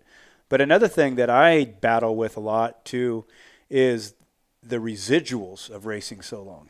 Like I put something, just the other day, man, I felt like shit. Like, man, my mentally, emotionally just felt just down, like unmotivated. And a lot of it comes from my residual pain that I don't think that I feel as much because, my body's been turned off 4 times. And so just like the other day, I went hiking with Janelle and there's cactuses everywhere, and boom, boom, boom, whatever. I come back and I'm rolling around on the ground doing my trigger point ball and my foam roller and this and that and shoulders. And I walk into the mirror and I look and I'm like, oh, holy shit. There's like 15 cactus needles sticking out of my arm. And I had no idea. So then I started thinking like, well, maybe kind of a neuropathy thing. Yeah, well, maybe my body's feeling pain more than I've known it because my nerve endings are fucking frazzled. And so today, I haven't done yoga in a while, a few weeks. I went and did yoga today like a new person. And not just yoga, that I was able to kind of take that tension out of me because that tension puts me kind of in a very unhappy place. You know what I mean? Because it's tension. And it doesn't mean that it's mental, it's physical. It's right there underneath the surface, just waiting to go, hey, man, that's enough. You know? Yeah. And so that's where maybe a lot of riders are going to be dealing with too. Is like, okay, yeah, I don't like to ride the motorcycle, but fuck, man, why do I just feel down? Why do I feel tired? Why do I feel like kind of like, and it'd be the same if you had a headache or if you were stressed about something else. The body's is in, you know, I guess in tension. And that's kind of what drags me down a little bit that I'm starting to notice now more. Yeah, you know? I think, you know, you've got these years and years built up of dopamine dumps of every time you ride. Your adrenaline is coursing, right? So you ended up with like some adrenal fatigue, neuropathy, like you said, you get so many injuries, you know, shoulder separations and ACL reconstructions and just you name it, right? Yeah.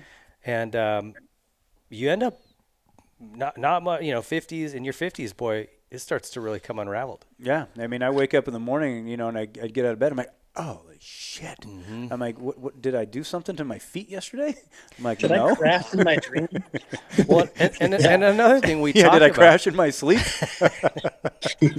I must have have to ask my woman, did I cartwheel out of bed last night? Hey, did you see me go over the bars? Because my shoulder is hurting. I don't know what the hell. Yeah. Did I throw my bike over jump out of bed and land flat-footed? What's going on with my feet right now? Yeah, Roger DeCoster one time, he goes, hey, David, have you ever been down here to the shop? And I lived really close. I could see it from my backyard. He goes, hey, let's have lunch and I'll take you up and show you around. And I went into the shop first, then we had lunch. And Ian was with him. And he's like, how old are you now, David? And at the time, I was going, 50. Yeah. Like, wow, 50, you know? And I said it kind of like that with a smile. And Roger, Ian and I went back and forth on like, 50, you know? And then Roger's like, yeah, wait till there's a 6 in front. Yeah. So yeah, I didn't have any issues physically. I had the pressure sore thing, but I got through it and I went and did Ironman again. So I got maybe thinking, I think I'm all right. I think I beat all that. But then the next day when I woke up from my birthday when I turned 60, I woke up like you were just talking about, like what happened last night. And yeah, my brother's wife was like, so 60, huh? Right before my birthday. Hey, you know, any thoughts on that? I'm like, I'm fine. Yeah, badass. I thought of her right away. So I'm like, man, she jinxed me or something. So what I've noticed in I'm 64. So these last 4 years, I've been on the backside of shoulder surgery. And I've noticed that I can't really, my ambition is to do, you know, kind of like what I used to do, which my body's like, you can't be serious. So now it's like I'm doing stuff with bands or just range of motion with no weight. And since I don't have good balance, that's kind of tricky for me. And I was just telling Ping the other day, like my shoulder was bugging me for a while. And so I had to just shut it down from like Christmas till about a month ago. And really just kind of, I mean, I don't know how to explain it. I couldn't get in the car by myself. I didn't have any independence, and it got a little dark. But what got me out of that was just simple movement and range of motion, which is what you had to do when you went to yoga. And they put you through moves, and you got to focus on that a little bit and work on form and balance and stuff. It kind of quiets you down, and it's really good for your body. And I don't need extra resistance and weights and stuff. Just the movement itself at this age is good enough. I just played golf today and I'm nice and limber, you know? Yeah, and that's the same with me. It's like, you know, people say, hey, we're going to go train. I'm like, are we going to be like breathing hard? And they're like, yeah, you know, I'm like, oh, well, shit, man. I don't know if I'm into that. Right? You mean like model trains? I'm like, are we going to like really be breathing hard? Like really like huffing and puffing? I don't know if that's my jam. But like with yoga, really what it does is just takes, you know, it just clears your muscle fascia out. And that's where you hold a lot of trauma and memory and tension and stuff like that. So yoga has been like my saving grace. Like I swear, if I didn't have yoga, I would probably be addicted to something or something else, you know, just because I can't live in that tension all the time. I can't live like somebody just has a knife in my neck and just keeps hitting me in the ribs all the time. You know what I mean? It's like I'm just getting beat up by Tyson everywhere I walk. Well, and I think one thing that comes out of these issues we're talking about, maybe you have physical pain and issues, and you can't ride, and that leads to a depression, and we were talking about this earlier, Rhino. It's like, that's why I couldn't think of what to say a moment ago when I was saying I was just kind of immobile here and without any independence for a few months. Yeah. And I got real stagnant, and I got kind of depressed. Yeah. I'm fine now. But we all go through Yeah. it. And dude, I mean, I don't know. I mean, because of head injuries, because we don't talk about that shit. I've had 20 concussions or more. So I feel I have a little bit of a wave in me. Not that I go suicidal or weird, but just kind of this funk, and then it's kind of like I bring myself, then I get in this funk, and I'm like, what is this funk? I've never had one concussion, and I have the same issues. Yeah, I mean, this funk. This knee surgery was 2 weeks of the worst pain I've ever had. Yeah. I ate more pills than I should have, but like I was in pain. But man, I felt good. And coming out of that, it's just been like physically painful and whatever, but like mentally, I'm it's been very tough. And so I think this is really common, and I don't think our sport talks about it enough. That was why Rhino and I kind of wanted to do this show, and I just wanted like any advice for that side of it. Like the yoga thing is great because it really does, make you kind of quiet. I wish I could put earplugs in. Yeah. But I have got to listen to what the movements are. But if I could put earplugs in and just listen to myself breathe and then do the movement, like, to me, that would be the best. But the same, like David's saying, it's like we're so used to feeling like we are not getting anything out of it unless we're pushing the limits or unless we're about ready to, our heart's about ready to explode and this and that. But that's not training. That's abuse.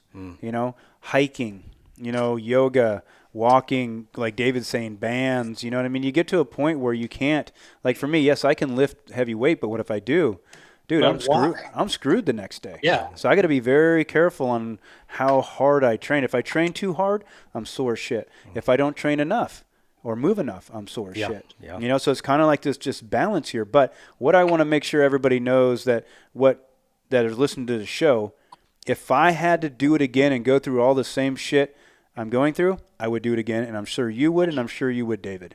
So it's not that we're trying to down the sport and down what we did, because all of us would suit up again if we could, and do it all over again and know that you're going to go through this stuff. I would imagine I would.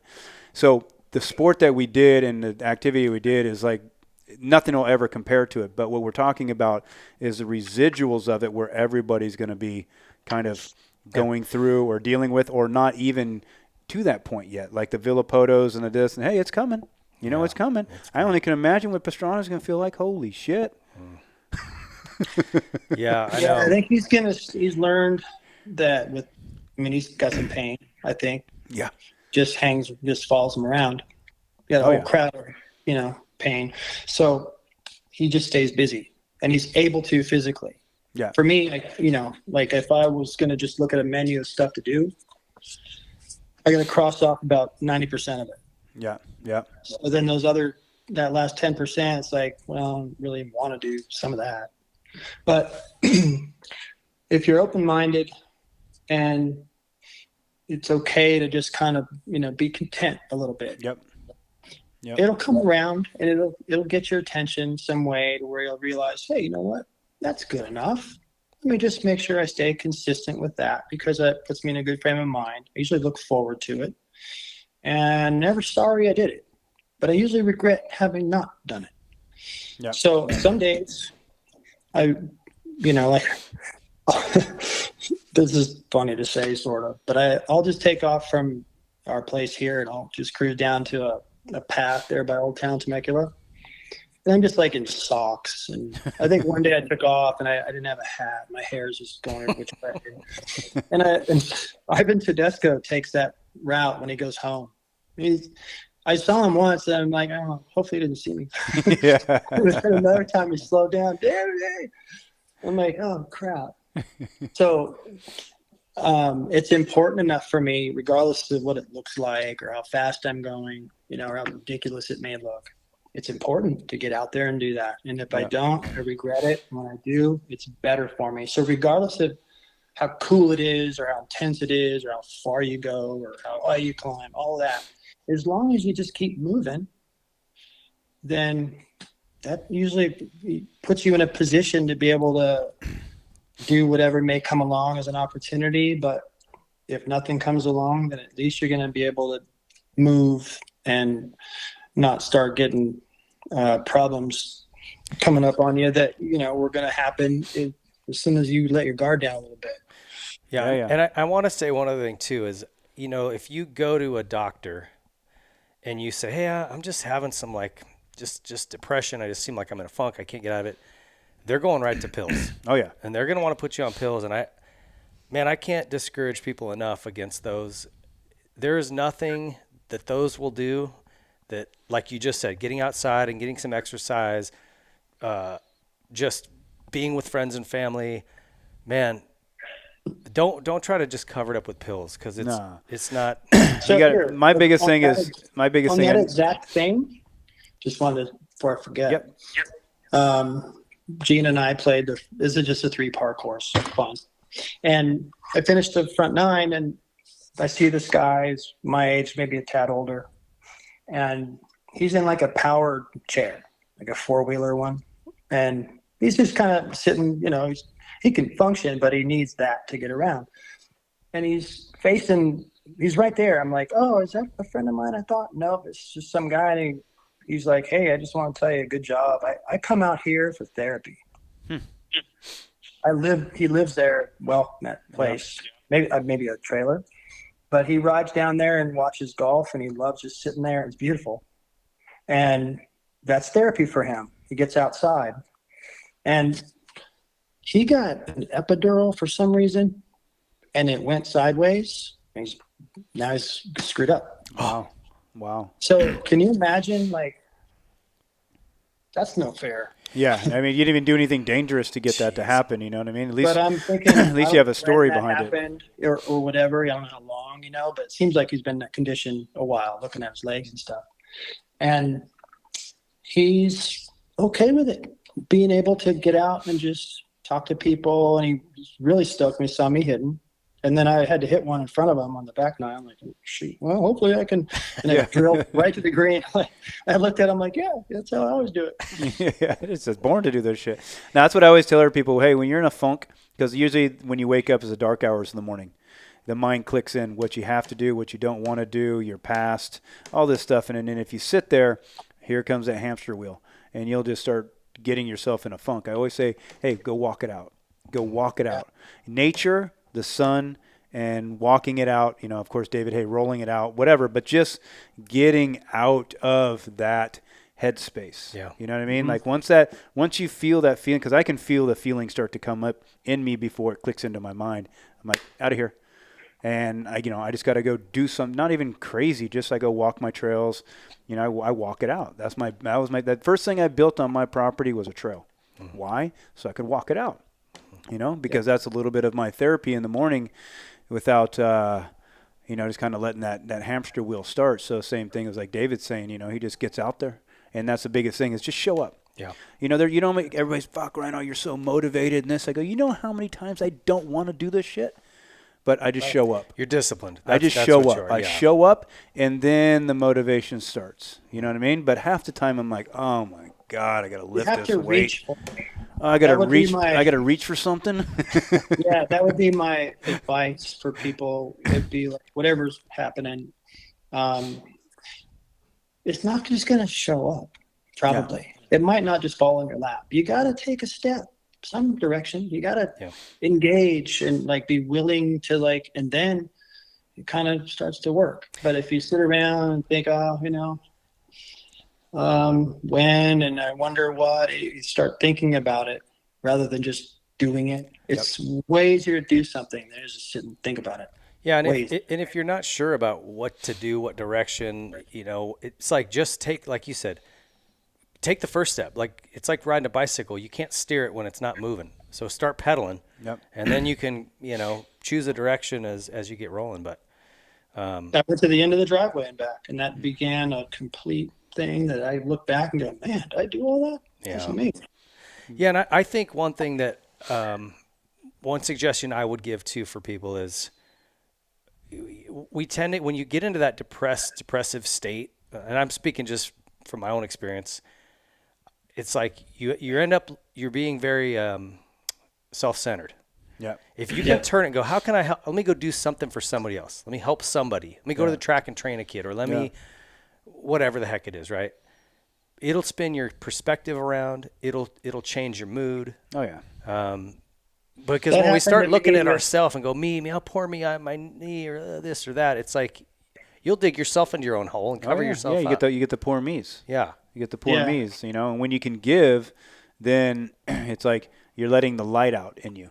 Yeah. You know what I mean? You're letting the light out in you when you can give to people. And that's, again, why I just, my medicine sometimes, like I say, is coaching. I love to share with people. I love to share my history. And you're good at it. And do something you're good at. Yeah. Yeah. It's been kind of a little bit of my medicine is that. So.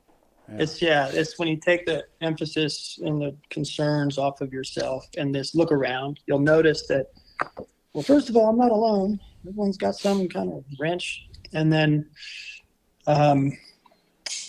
while you do that, all of a sudden you notice first of all, you feel better right away. Yeah, or jump on an airplane and take yourself to Bolivia or somewhere else and then see how good you actually have it. Yeah. You know what I mean? Holy shit. Yeah. Not thinking about my own stuff so much after all that pressure sore. I mean, you saw me during that phase. Yeah. Oh, boy. Well, when I came out of that, I was just happy to be outside. Yeah. And I kind of heard that, hey, Ricky James is, I knew him a little bit already. And I thought, well, I don't know what he's doing, but maybe he could be doing better, sounds like. So I asked his dad, hey, think he want to maybe ride with me a little bit? And just, then it just turned into Ironman. Yeah. And helping him train for that was hilarious, fun, really constructive and for both of us. And when he finished the swim in Hawaii at like 1:16, I was like tearing up, like, this is amazing. Yeah. This kid finished it his first try, and he didn't really want to do it necessarily, but he knew, hey, I probably should, Yeah. I don't know what else to do.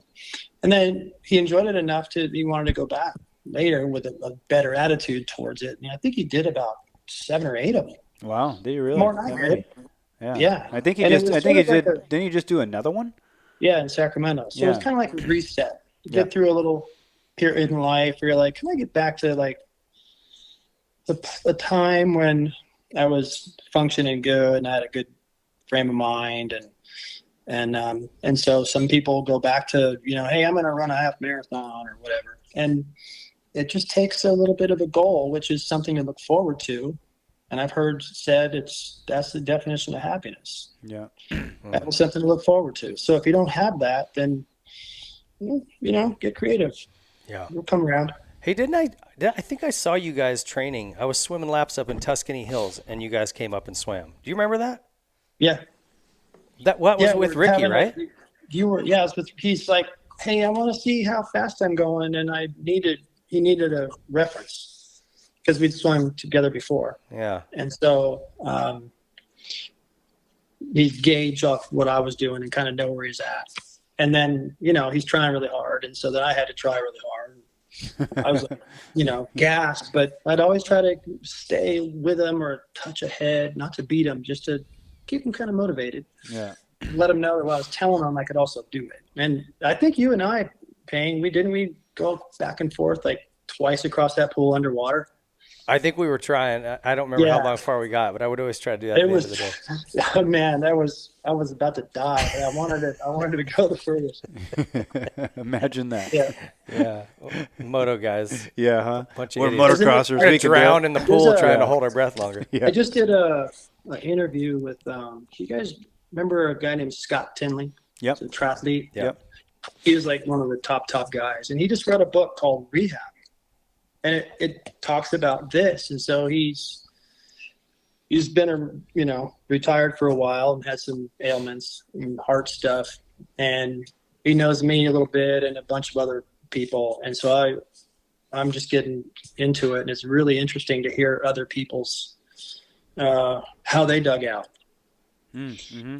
So You know, right along the lines of what we're talking about, David. exactly. Yeah. Yeah. And so there's a funny line in there in his intro where it's like, isn't it funny how we're always trying to improve as we're getting worse? Yeah, as we're getting older. Yeah. Yeah. Like even though it's just waning, we're still like, man, I can do it. Yeah, and But that's once kind you of my lose that thing. attitude, you'll be sorry. Yeah, and that's my thing about pushing myself so hard. It's like I'm never going to be as strong, as fit as I ever was. So why push myself that hard? How about just be in the middle, be content with it, and just I train to feel good. Yeah. That's all I do is train to feel good. And what happens to my body happens to my body. But other than I just train to feel good and not be sore or tired or wearing myself out. Because as you get older, you can wear yourself out. So if you see some of these guys, old riders and people that still bicycle like like they're going to be in a Tour de France next year, dude, they look gray, man. Yeah. Like they look gray. Like the life in them, the juice, and there's no more juice. There isn't, and you got to be kind of careful, Look like a character on Beetlejuice, just all shriveled up. Yeah, and like I don't want to be that, so I'm gonna still be juicy, Yeah, our ambition still wants to do all that, and our body's like, nah. And eventually we all learn what we can get away with or not. And it's just a matter of learning to be content. Yeah. You're not content or born with it or whatever. But through circumstances, it usually kind of lands you pretty close to like the ability to be content. Yeah. Like, this is what's going on. I don't need to look around at everybody else and be, comparing stuff. And that's hard living in this Western society, and especially America. Content. Oh, you're lazy. Oh, you've given up. No, man. It's like I've accepted. Acceptance is the first ingredient to everything. It's the first ingredient to anything you ever do in your life is acceptance. You got to accept yourself. You got to accept another. You got to accept the consequence. You got to accept the reward. You got to accept, just acceptance is the first ingredient. So you got to accept where you're at. Once you can accept where you're at, then you can grow, you can change, you can flow. But if there's not acceptance there, then you're always going to be kind of questioning, doubting, and making yourself something that you're not. Yeah. Right? Well, and there's a great quote that says, comparison is the thief of joy. Mm-hmm. And in this, like we were talking about this Instagram world we live in where you only see the very best shots of people and they often have filters on them and, oh, Jesus. Waited till sunset to get the light. It's like, that's not real, right? But you start comparing your life to anybody and it's like. Even to our former life. Yeah. Yeah. Right? Yeah, So and even nowadays, people don't do anything unless there's validation behind it. Like they're not going to go on vacation unless they can get great photos. They're not going to do anything unless they can get great photos because then there's validation behind it. Isn't that crazy? Yeah. I will say this. I get up and look in the mirror sometimes these days and I'm like, who in the hell is this old guy? I mean, it's bad. Yeah. Yeah. I wake up in the morning, I'm like, why am I giving my chicks shit? Jesus, look at me. What the hell? I don't like you because you're with me. Look at me. I'm a mess. Yeah. What kind of girl would go out with me? Yeah. I'm Get out of here. Why am I walk so crooked now? I'll walk past a mirror, like a store or something. There's glass, and I'll look, and I'm like, holy shit, dude! Look, I can't even fucking move. I'm like in Frankenstein. Tin Man. Yeah. We were good at what we did, and that's such a fun roller coaster. Yeah. Of risk and reward, and it takes a lot to be that good, and then you're in front of big crowds and stuff. And so then when it's over, there's whatever phase. But even after that, I was 50 and still kind of hard on myself. And then I was like, why do I need to be hard on myself? If I think of what all I've been able to do and been fortunate enough to be able to do, I have no complaints. I really don't. Acceptance, so right? I had to give myself a bit of a break. Yeah. And in that process was, getting more content with things. And then I'd go someplace and people are like, hey man, what you been up to? I gotta make up it was a story. hard to say nothing. It really was. I think I did kind of fib a little and like make it sound a little more interesting than that because I felt funny about it. Yeah, and But then how I is that settled though? in. Right there, David. Like we feel like we have to say, "Oh man, busy, just I grinding." know. Just Yeah, see, I think I let people down. Hey, Rhino, what have you been up to? I did a walk this I go, morning. not much, not much. You know, I just been hanging out. Just, you know, Yeah. I do yoga every once in a while, and I watch the sun, and, you know, I just kind of just live. So I You know, noticed everybody's like, about really? Like they're waiting maybe for this 15 years grandioso ago. story of me, especially, you know what I mean? Yeah. And I'm like, not much. It seemed like back when I first noticed that, it was funny to answer that. Like, people would be puzzled. Yeah. Now, I just talked to a guy that sons were racing out at Paul this weekend, and he's like, "Hey, what have you been up to?" And I'm like, "Not much, just enjoying life." And the first thing is he said, he's in a chair too. He's like, "Man, I'm looking forward to the day when I can do that." Like he's not complaining about where he's at, but he's recognizing that sounds really good. Yeah. And And but so again, I've that's noticed that's a lot of being people are starting to feel that way. Like, man, that's we've been talking about that too, and just kind of simplifying and all that. And so what was taken away from me and all these things were I had just had to gracefully let them go. yeah. I was kind of grouchy during that process, but then I started to see the beauty of it later because things got real simple and I have lots of time. Yeah, and that's the three words is being simplistic in your mind, simplistic in your life, being content where you are, and accepting, you know, what's happened or what's going on, right? Those are the things that get you to that point of being okay with, hey, David, what have you been doing? Not much. And being cool with it and not being, you know, bummed that you don't have this grandioso story, right? And that's the same with me because I don't have all this stuff that I do anymore because, I'm going to go back and start racing mountain bikes. I'm like, fuck, that's a lot of work, man. I don't want to do that. I mean, like I got hurt if I do that. So I've come to the point where being okay with just being, you know, simple. And you wouldn't think that would come from Rhino, but you know, I've beaten every door down, I've lifted every rock, and I've looked around every corner. And I've seen that. And and It actually means a lot coming Yeah. from, I would say, both of you guys who are so driven and so hardworking. To hear you guys say that, I think means a lot. I think it carries a lot of weight. But that's a reward. That to me, that's a reward. That's a goal to be able to be in your life and just be okay with being okay. Yeah. Like you don't have to brag about this thing. You don't have to have validation of this. You don't have to show off this, and you don't need people, you know, kind of like, you know, swinging from your balls because of what you just did and the new Strava you got and this new da-da-da-da. You're just, you're cool. That's I feel like that's the 50, 60 plus crowd vibe right there. Yeah. If you can get to that, that's a flex. Yeah. When these pro guys or even if you're not pro and you retire at 30, man, you're a man. You still need to provide for your family. You got 20 years to you need to find something and go after it. But to grind until you're dead is dumb. No, you know, No, you're just covering stuff up. Yeah. You know, you're almost creating one physical pain for an emotional pain. That's what I see kind of like in a David Goggins or something. It's like, why do you need to make yourself so miserable all the time? It's because I feel that you're covering up something emotionally. Yeah. You know? Yeah, for sure. Yeah. I think most of those endurance athletes, whether they're runners or, you know, the really elite ones, had a traumatic childhood. Cameron Haynes, listen to his story about his childhood. Terrible. No, my childhood was fantastic, man. My mom and dad were beautiful. Serious. I'm like, dude, I never got in trouble. I'm not saying it's Everything everybody, good. but a lot of those guys are. Yeah. You know? Yeah. No, 1984 Motocross of Nations and Trophy. It was 2 different weekends. Yeah. The first one was in Finland on a 500.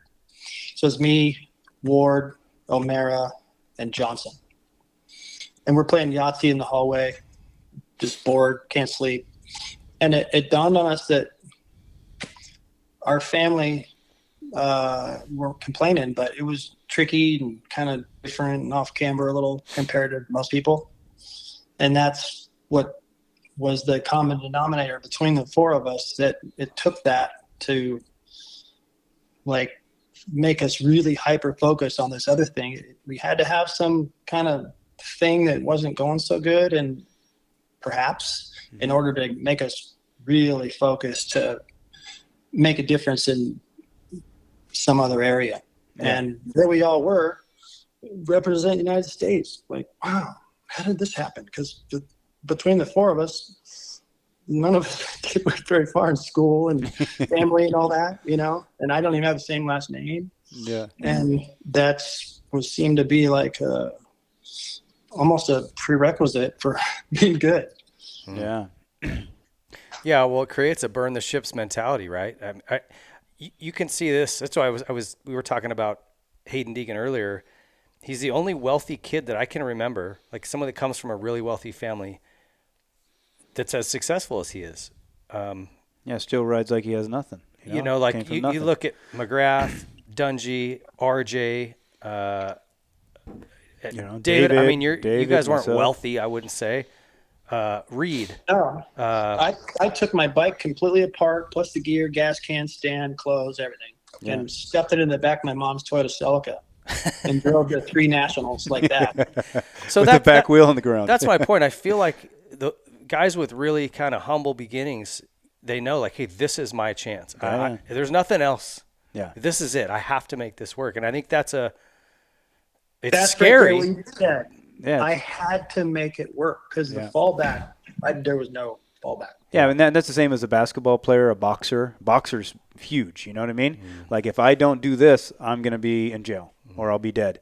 So it's like there's no other means, you know. For us, it was just like, yeah, we got a motorcycle, you know, and you know, we were a little bit luckier than a lot, but it's the same thing. It's like, yeah, I have to do this, you know. And but I know, you know, for me, I never expected to be pro. It just happened so fast, you know. And yeah, so it wasn't like something I had to do. It was something I wanted to do. I wanted it so fucking bad, dude. When you have to have it, you usually figure out a way. Yeah. And then that's what makes when you don't have it anymore so difficult. Yeah. That's where you got to give yourself a break and go, hey, I remember all those older dudes, Jim Weiner, and them guys would come in and watch me race at Unadilla. They'd already been through that process. And I think back to some of the things they said to me that was like they were trying to give me a little bit of advice. Yeah. Clue you in on how I was too busy. Yeah. I'm like, yeah, well, whatever, thanks. You know, I'll try to be nice. I like them guys, but I gotta go. I got a race to win. Sorry. I know what I'm doing. I'll figure it out. And then I got to a point where I was like, oh man, I got to fall back and think about some of that stuff they were saying, which always was, give yourself a break, don't put so much pressure on yourself, and enjoy your life. Yeah. And that sounds really easy, but it's hard. It is hard, especially for the type of guys that are drawn to this sport, which is type A workers, you know. And I think even now it's even harder because there, you know, a comparison is a thrill killer or whatever, happiness killer. Well, you can't help but compare when you get on Instagram. I know. You can't help but compare. And so when we retired or whatever, there wasn't that. So there wasn't, you're constantly seeing it. Now it's like you constantly see what everybody else is doing or having. And it's like, you know what I mean? You know, because there's guys, you know, that I raced against that buying fucking Ferraris or whatever. And I'm like, okay, and I'm trying to figure out, damn, okay, should I go to the gas station or should I go to that gas station? It's 4 cents cheaper. Because I'll save $20 if I go to gas station to fill up my generator, you know what I'm saying? And homeboy just come out with a new Ferrari with wheels on it. And I'm like, okay. I'm over here calculating the math on whether or not I drive to Arizona to get gas. Yeah. If I could save enough to make it worthwhile. Yeah. Wherever I think it said, there's envy, you'll find every happy thing. Yeah. And that's what the social media is. Yep. Basically. Yeah. It's really cool. It's called social envy. Social envy. Social envy. Yeah. Pretty much. Yeah. So I stay off of it most of the time, and I don't post as much anymore because I feel like I'm bragging. You know, I'm like, Yeah. Let me think of what I have to say then, because I never know what other people are going through. And then here I am like, hey, look at this thing. And then, oh man. I do love though. I wouldn't have posted it, you know. What you said the other day about your memory, the reason you remember so much about your racing is because you loved it so much, you know? Yes. And that was with your posts where you post some old photo and then just go into all this detail about the event and the day and the team and the bike. I really like those, man. Yep. If you ever decide to get back to it, those don't feel I braggy to will. me. They I feel will. so. No, those aren't bragging. Those are just reminding. You know what I mean? Well, it's just so cool because a lot of guys don't have that kind of recollection. Like Villeman, that guy remembers everything. I wish he would do more of those kind of posts because he could tell you. I had him on the show and he literally did tell me he remembers 50, 65, 80 races. Yeah. How they went. I who was he with raced. him for a while. He asked me to train him, and I was like, So okay. you know, right? It's crazy. He's very intelligent, really good to coach. Sometimes he didn't want to do it, and I'd have to kind of get on him a tad, and he'd do it, and it was amazing. Yeah. He didn't always do it in a race, but as far as somebody to coach and listened and was intelligent and could catch what I was throwing and to go execute it, no, man, he was fantastic. Well, David, I sure appreciate you taking some time to call in, man.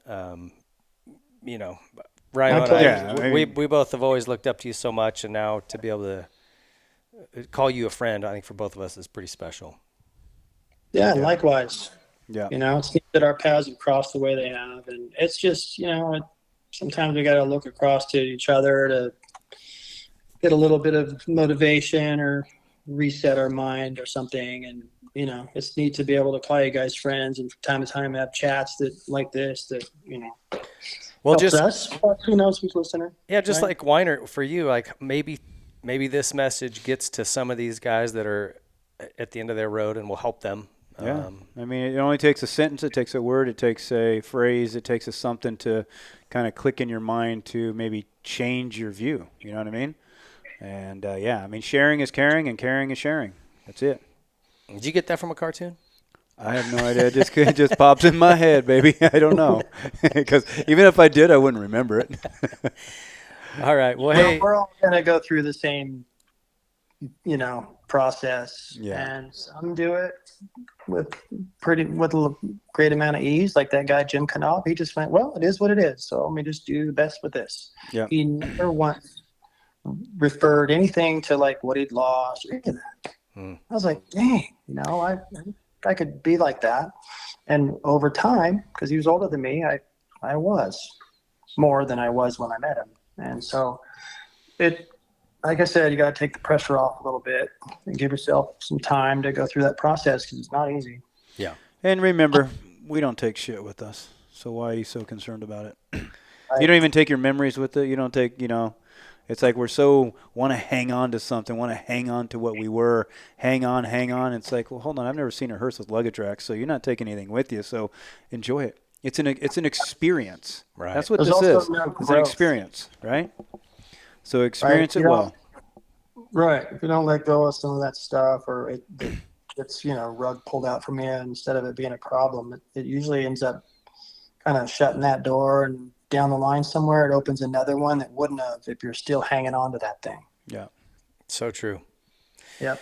Well, thank you, brother. I'm going to get a hold of you when I get back from Japan. Let's go get some lunch. All right. Sounds good. Yeah, and I will call you when I'm down in Old Town not doing much. Hey, you guys cannot do much together. Yeah, we'll be the not do much. Yeah, what are we going to do today? Not much. Okay, cool. Let's go. I'm ready. I'm excited. Anytime. Yeah. I'm close by. It just takes me a few minutes to jam down there. Perfect. All right, David. Thanks so much, buddy. Have a good afternoon. Yeah. Talk Bye, to you later, guys. bud. Take care. All right, cheers. The Bandit. The David, yeah. The professor.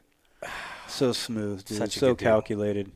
Way ahead of his time writing-wise, Oh, yeah. Like I go back and watch videos now. I'm like, holy shit. He was so far ahead of his time. Way ahead. I know. You know?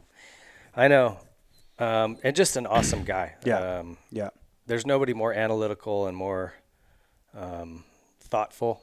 Yeah. That's why I love it when he would post something because he would it would be a huge paragraph and I'm like, yeah, he'd have so many details, Mm-hmm.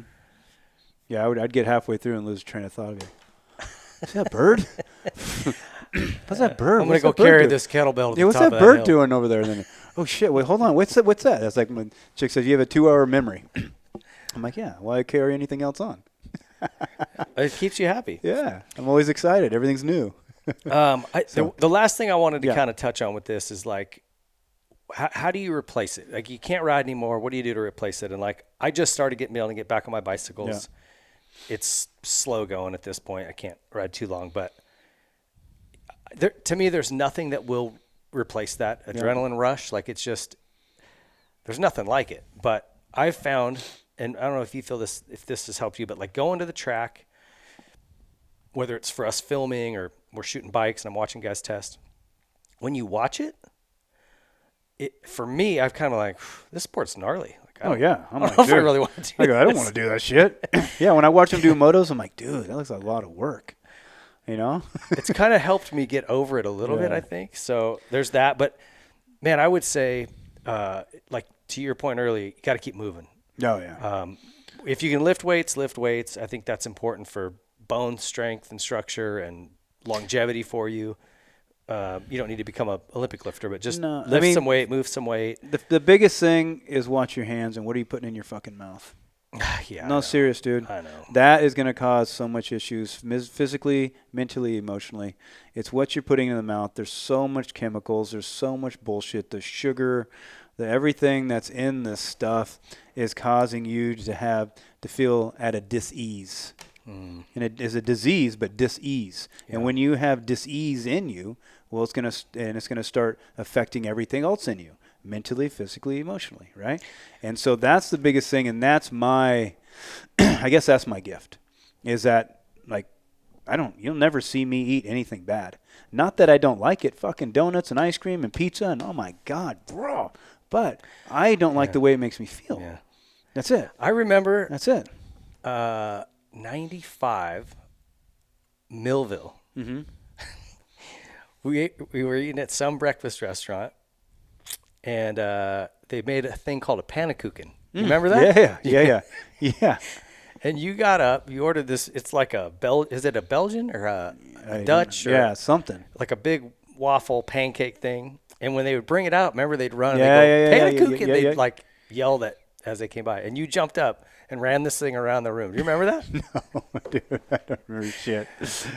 Just one of the memories I have. Yeah, I wouldn't doubt it. But yeah, there's a lot of stuff that's erased from me. I've had some pretty gnarly, gnarly crashes. Not that I have lack of memory, but just there's some stuff that's erased from me. Like a lot of my childhood, I don't remember much. Really? Oh yeah, no. Man. Yeah, I've been dinged in the head a few times. So, but I'm a happy guy. You always hear me. I'm pretty happy-go-lucky. But just the memory part sometimes is caught up. See, my body always broke my head's fall. I never got knocked out. Wow, that's incredible, dude. But I've broken just about everything. So I just made sure my body protected my head. I just landed on my head first. I don't want to hurt my wrist. If I can get it into the ground and then my body will go ding, ding, ding, ding, ding, ding, ding, ding. It won't get hurt. Anyway, to finish that thought, I mean, like, I enjoy surfing. I don't know if I'll be able to ski anymore, but like, find some stuff you'd enjoy doing, and like, it's not going to replace it. No. But I think, at least for me, like, I'm going, okay, I want to be better at surfing. So I'm going to, spend some time once I can get back on it, and I'm going to work on this and that. And there's a wave pool. I'm going to go check that out. And I'm just trying to think of things it's like lifestyle, and that's my whole thing is like, hey, let's tune your lifestyle in. Like, when you're waking up, when you're going to bed, what are you eating? What are you drinking? What are you watching? What are you listening to? Who are you hanging around? Because you're a product of your environment. So if all that is shit, well, then probably your outlook and feeling is going to be shit. Yeah. So if you can tune your lifestyle in, well, at least you're going to be operating at a high percentage, a high RPM. Well, and that will make you mentally focused, emotionally driven. Then that person's going to come out. But if you're detuning yourself, well, how are you going to be creative, motivated, or even consistent? Yeah. I think there's something too, and the reason I like those sports is I'm in nature. I'm in the ocean. I'm in the mountains mountain biking. I'm in the mountains skiing. There's something I feel like healing about that. Yeah. If you like to hike in that stuff or swim in those, like if you don't like to surf, whatever. So for me, those things like mountain biking hurts my neck because I got to look up a lot, because I don't have a lot of movement from T7 all the way to C, C2, Yeah. so to speak. So that looking up, surfing, impossible. You know, so then I have to do, I'm a physical dude, you know, and I can't be beaten down. But so I have to adopt and be okay with these much slower, easier stuff. Hey, Ryan, what do you do? I hike and I do yoga. I got to change my name to Platypus. You know what I mean? That's not a rhino, right? I hike and I do yoga and I watch the sun. You know what I mean? But I can't. It's hard for me to do those things because it's painful, and I'm not going to do anything that just is painful. You know? And dude, about diet, like how crazy is it? They finally, although I think a lot of us have known this for a while, admitted that basically the food pyramid that we've been taught since the 70s is completely inverted. Well, because the food pyramid was designed to fatten cows up, 100%, and then they put that in that, and so we made a bunch of cows. You know, we made a bunch of cows, but it just blows me away still on how people eat, how professional athletes, how the normal people eat, how many people drink soda still. It blows me away. It blows me away of how much sugar people consume. You know, and again, yes, I have my things that other people might not do, but that's the basis. That's every single day, all day, you know, every meal, everything. Yeah. And so, you know, I see people in $100,000 cars driving through McDonald's. Hey, and now there's reports that there's human meat in that stuff. You know what I mean? So, like I say, man, if you're gonna do anything, pay attention to what's going into your mouth, because you are what you eat. Mm-hmm. You are what you drink. You are what you watch. You are what you listen to. You are what you believe. Yeah. Garbage in, garbage out. Oh, 100%, man. So. Well, dude, I appreciate you coming in and chatting about it. It's like Always. I said, I don't know why this doesn't really get any attention. Because nobody's okay with revealing their dark sides, their weaknesses, their trip ups. Yeah. And again, that's why some people like me a lot. Is like, Ryan, I love you because you're so fucking honest. Like you say how you are. And because again, I don't need to be some superstar or anything like that. I just want to be honest with you guys. Yeah. Honest with you guys. Like, there's days that just aren't cool, man. Yeah. You know? We should start a trend where like once a week you just post a real picture. Real. Like you in your underwear out there on the property, hair just everywhere. I can do that, dude. There's some shit, dude. I take, sometimes I'm like, and then fuck, dude, I can't show that even to myself. We might actually get in trouble with that one. But I appreciate you. You're always honest and insightful on this stuff, and hell of a coach too. I appreciate your coaching. Man, honestly, when I do schools, a lot of the stuff you and I have talked about and you've got in your Elevate videos, I'm like, that's awesome. It's spot on. And like I said, it's not going to change. No, it's not going to change. And it's not something I tried to create. It just happened, and then I just shared it at a really good time is when these 4-strokes started coming out. Yeah. Because the bikes improved, the speed went up, so the technique better followed. Yeah. And that's why we had so many crashes and gnarly stuff in the beginning, because those neck braces came out too and completely just, ruined technique. It went opposite. Yeah, I know. And so it was a good thing there. I want to just plug a couple of sponsors. One, Troy Lee Designs. We didn't have a Troy Lee Designs timeout in here, so I just want to give those guys a shout out. I've got a custom painted helmet you guys are going to see next week that's going to blow you away. Really excited for that. But check those guys out for gear, mountain bike gear, paint, whatever you need.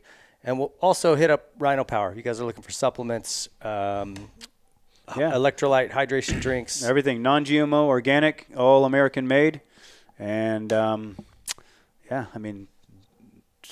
Star Team, Cooper Webb, all these guys, there's a lot of people that use it. So it's quality product. Rhinopower.com? Rhinopower.com is you'll find it.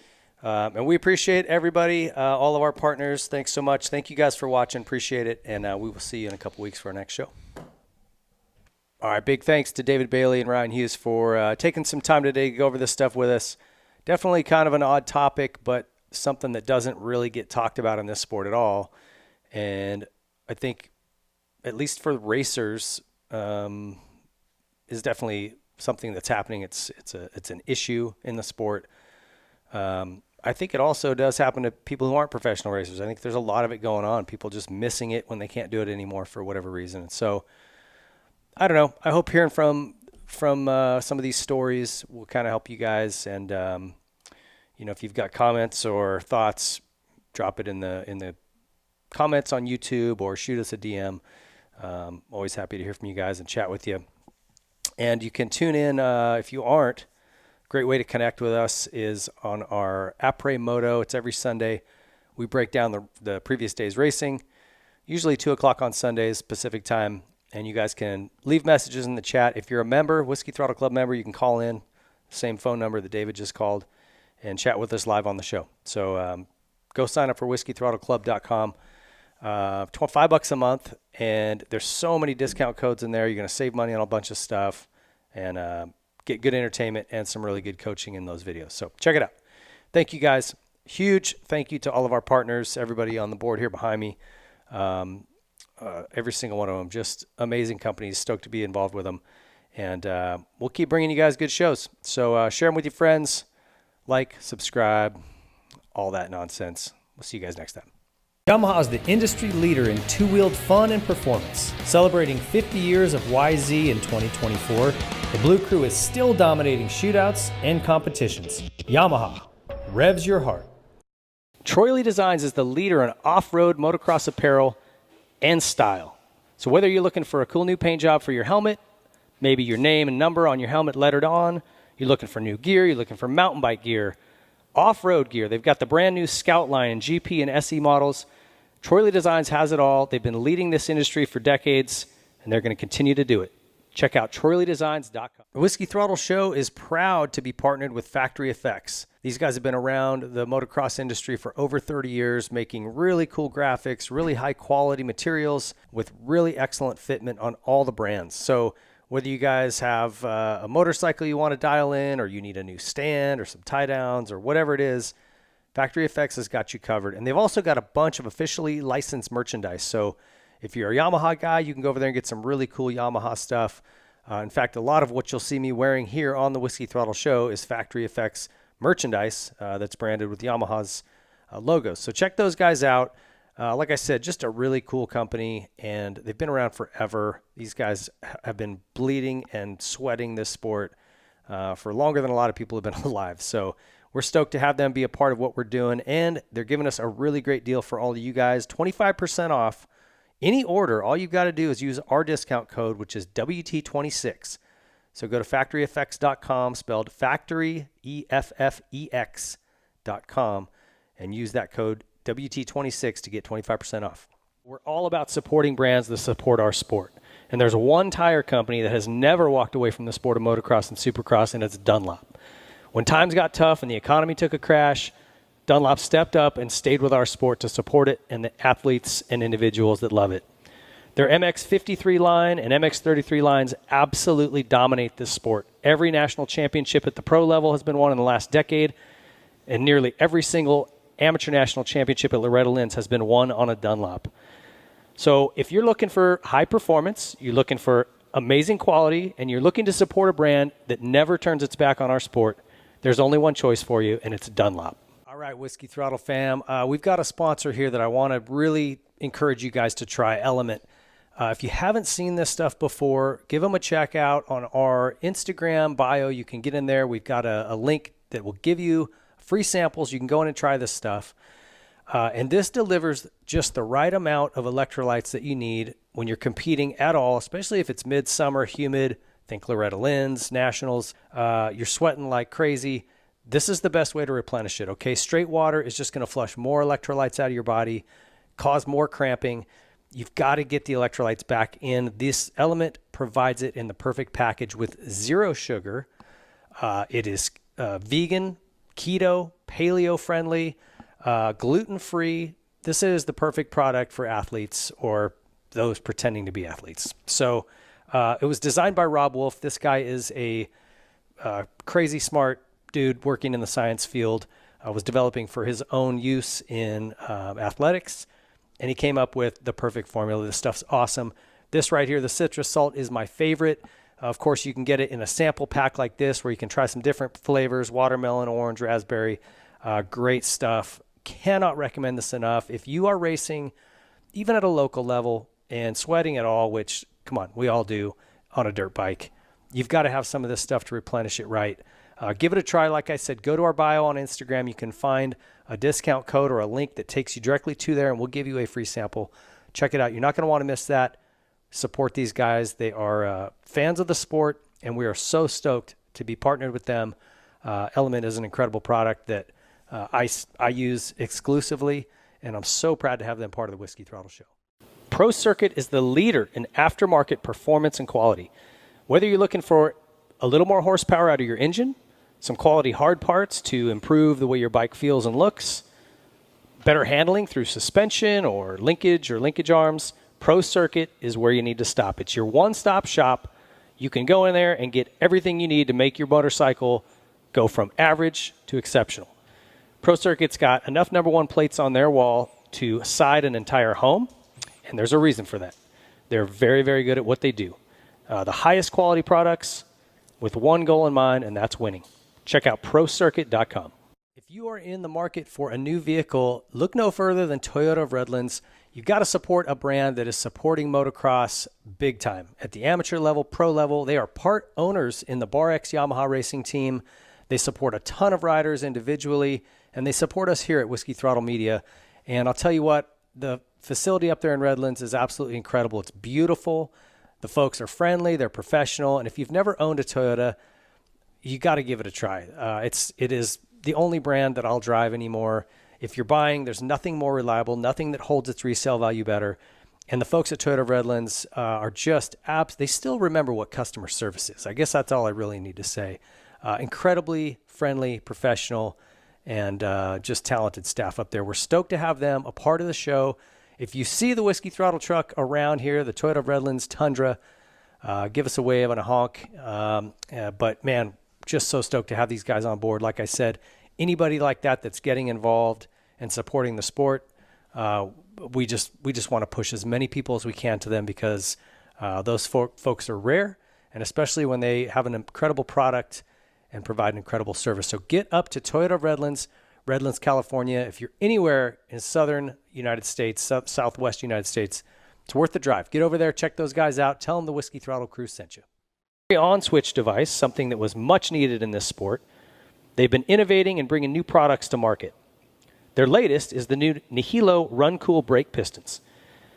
They're designed to be stronger than stock and provide exceptional cooling performance with less brake drag. Most OEM calipers pistons are made from aluminum that just can't hold up to the heat and extreme demands of serious racing. When they get hot, the aluminum will distort, causing loss of hydraulic pressure and brake failure. Nihilo's Run Cool pistons limit the area that boiling hot hydraulic fluid is able to come in contact with the piston, leaving 2/3 of the piston volume in open air with breather holes to enhance the cooling ability. It's made of a proprietary stainless blend, which is better at dissipating heat. You have issues with brake fade or brake failure, check out Nihilo Concepts among their many amazing hard parts and carbon fiber parts and titanium. NihiloConcepts.com. Seat Concepts is the leader in motorcycle saddles. If you're looking for a new cover or a new seat entirely, Seat Concepts is the place to go. They make custom seat foams catered to your height, weight, riding ability, riding type. They also have waterproof covers and foams that will not break down if you ride in a lot of inclement weather. And they pride themselves on being much more comfortable than OEM or any other aftermarket company. If you're looking for a new seat or a new cover, Seat Concepts, there's nothing better. Guys, I want to introduce you to Rockform, and a sponsor of the Whiskey Throttle Show here that has just been blowing my mind with their products. They've got all kinds of, started as phone cases. This is their rugged phone case here that I've got, which is just bulletproof. You could throw this thing out of an airplane, probably pick it up and be just fine. And on the back here, everything is magnetic, so it'll just stick to anything metallic, obviously. But this little locking device you've got in the back, this bolts onto handlebar mounts, car mounts, adhesive mounts, magnetic mounts, and it does not come off. It is locked in. I have no fear that my phone is going to pop off a handlebar on a street bike ride. And then I like the little sport ring they've got. They've got all kinds of devices that pop in here, but this thing acts as a stand. If you want to sit this thing up and watch something on your phone or work on it, just absolutely incredible. And this is magnetic as well. All kinds of amazing products, guys, for your phone. Kind of that's their primary function. They also have the G-Rock speaker. This is basically made for golf, and you just stick it to the frame of your golf cart and get after it. Got great tunes all day long. So a ton of products, but check out our boys at Rockform. These guys are killing it. I'm so stoked to be partnered with this brand. You know, we really pride ourselves on partnering with elite brands, really, really high-level companies, and Rockform is right on cue. Need to replace something on your bike that's worn out? Look at elite brands, really, really high-level companies, and Rockform is right on cue. Need to replace something on your bike that's worn out? Look no further than ProX. These guys aim to make everything OEM quality or better at an affordable price. And they've also got some new products coming. So right now, chains, sprockets, anything inside the engine internally, air filters. If it wears out, ProX makes it, and they make it at a quality level that's OEM or better. And they've got some new things coming that are awesome. A complete engine rebuild kits for the Polaris RZR 800s. Need to replace something on your bike that's worn out? Look no further than ProX. These guys aim to make everything OEM quality or better at an affordable price. And they've also got some new products coming. So right now, chains, sprockets, anything inside the engine internally, if it wears out, ProX makes it, and they make it at a quality level that's OEM or better. All right, so you had a tip over in the garage or at the track and you broke your lever off. What are you going to do? Go to Arc Levers, guys. They're the only people you need to check out in this space. Arc Levers, everything manufactured right here in the United States to craftsman precision. The stuff is awesome. Whether you're looking for an entire clutch perch with maybe a bigger wheel, they make the wheel super easy to find and adjust. Or maybe you just want replacement levers. They do that as well. Anything you're after, they can change the throw, the feel, everything you want, custom. They can make them feel different, look different colors. These guys are dialed, man. They've got all kinds of cool products. If you haven't been over to Arc Levers and seen what they've got, check them out. These guys are being run by factory Honda. If they're good enough for Jet Lawrence, I think you and I can probably make them work. The Star Racing Yamaha team, a lot of factory riders running them for good reason. They're the best products in the business. Check out Arc Levers. The Whiskey Throttle Show is presented by Motosport.com. It doesn't matter if you like to pull a throttle cable on a dirt bike, street bike, side-by-side. Motosport.com is putting riders first with parts, gear, and accessories, including some of our partners like Troy Lee Designs, Dunlop, Pro Circuit, and more. They offer first returns free on apparel so you can buy with confidence. And Motosport.com offers fast, free shipping on all orders over $79. Make your next ride your best ride. Visit Motosport.com. Every good podcast show has got to have an underwear sponsor, right? Well, we went right to the top, Ethica. These guys make the best underwear. If you haven't tried a pair, you don't know what you're missing. Your life hasn't even started yet. So try a pair of Ethicas on. Go to Ethica.com. Use our code WHISKEY20. Get you 20% off. And give all of your nether regions a break, man. It's vacation time for the boys. These things are comfortable. You're riding. Your butt's not going to get all chafed. These things are awesome. And guess what? They don't just make underwear. No. Tees, hats, beanies, sweatshirts, shorts for kids, ladies, toddlers, old people, everybody. You name it. They make them. You know what else they make? Moto gloves. I didn't even know that. I just found it out. So get over to Ethica.com. Check them out. These guys are awesome. Whiskey20. Use our code. Don't cheat me now. Get 20% off and put your buns in the best undies around. Ethica.com. All right, the sun is shining. That means you guys need to find yourself a good pair of sunglasses and look no further than Rockwell.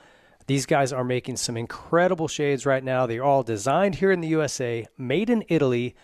Very, very high-end craftsmanship on these things. They've got so many different models for men's and women's styles. There's floatable glasses, so if you're out on a lake, on a boat somewhere this summer, go out, find yourself a pair of the floatable ones. They've also got wireframe. They've got wraparound. Anything you're after, any style, Rockwell makes it. We are also working on a motocross goggle that is going to be insane. We are in the development stages of that. I'm helping them with that, as is Justin Hill and a couple other guys. So stay tuned for that. That's coming. They also make all kinds of casual wear. Rockwell is getting it done in all kinds of markets. But the sunglasses, whoo, these things are next level. Check them out, rockwell.com. The inspiration for Element, interestingly, was from working with my coaches. I sat down with those guys. I'm like, hey, here's what I'm doing. What should I do? And they looked at everything and they were like, you need more electrolytes, specifically sodium. And like most people do when they have a coach, I ignored what their advice was. I'm kind of like, well, I salt my food, I'm probably good. And it took me at least a year to finally listen to these guys and do what they asked me to do. And it was just a switch flip. It was just so obvious that this was the critical missing piece to the story. And it's ironic that this salt piece was like the linchpin, the keystone to making all the rest of that work.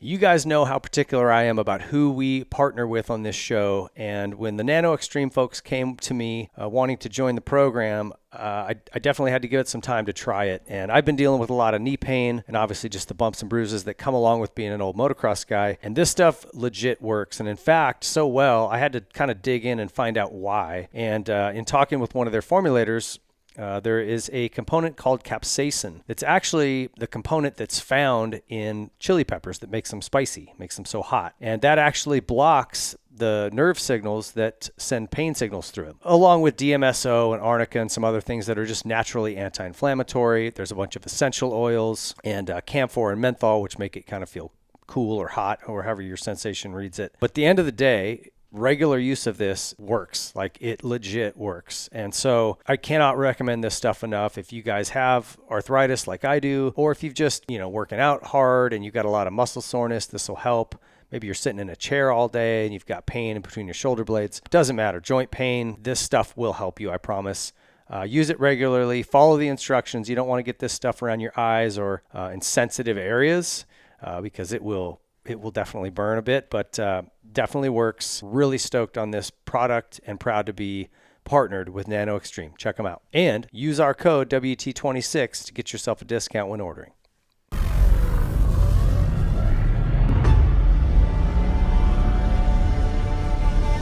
The Specialized Science Club introduces the Levo 4.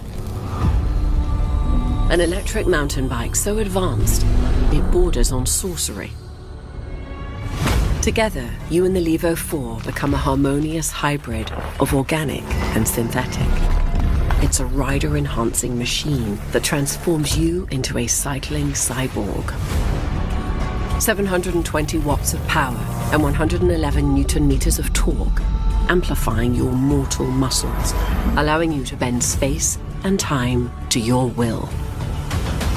All channeled through futuristic suspension, with honed geometry, granting super control while traversing extreme terrain at hyper speed. With supernatural power delivery, you'll have super traction to conquer climbs where others spin out. And you'll tire, if at all, before the bike does.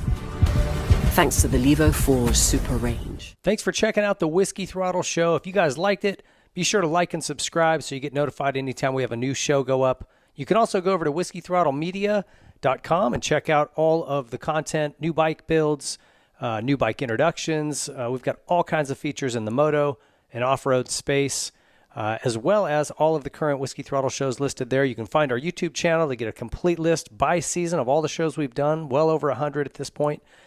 And also follow us on Instagram, follow us on TikTok, like, subscribe, comment, all that junk. We'll see you guys.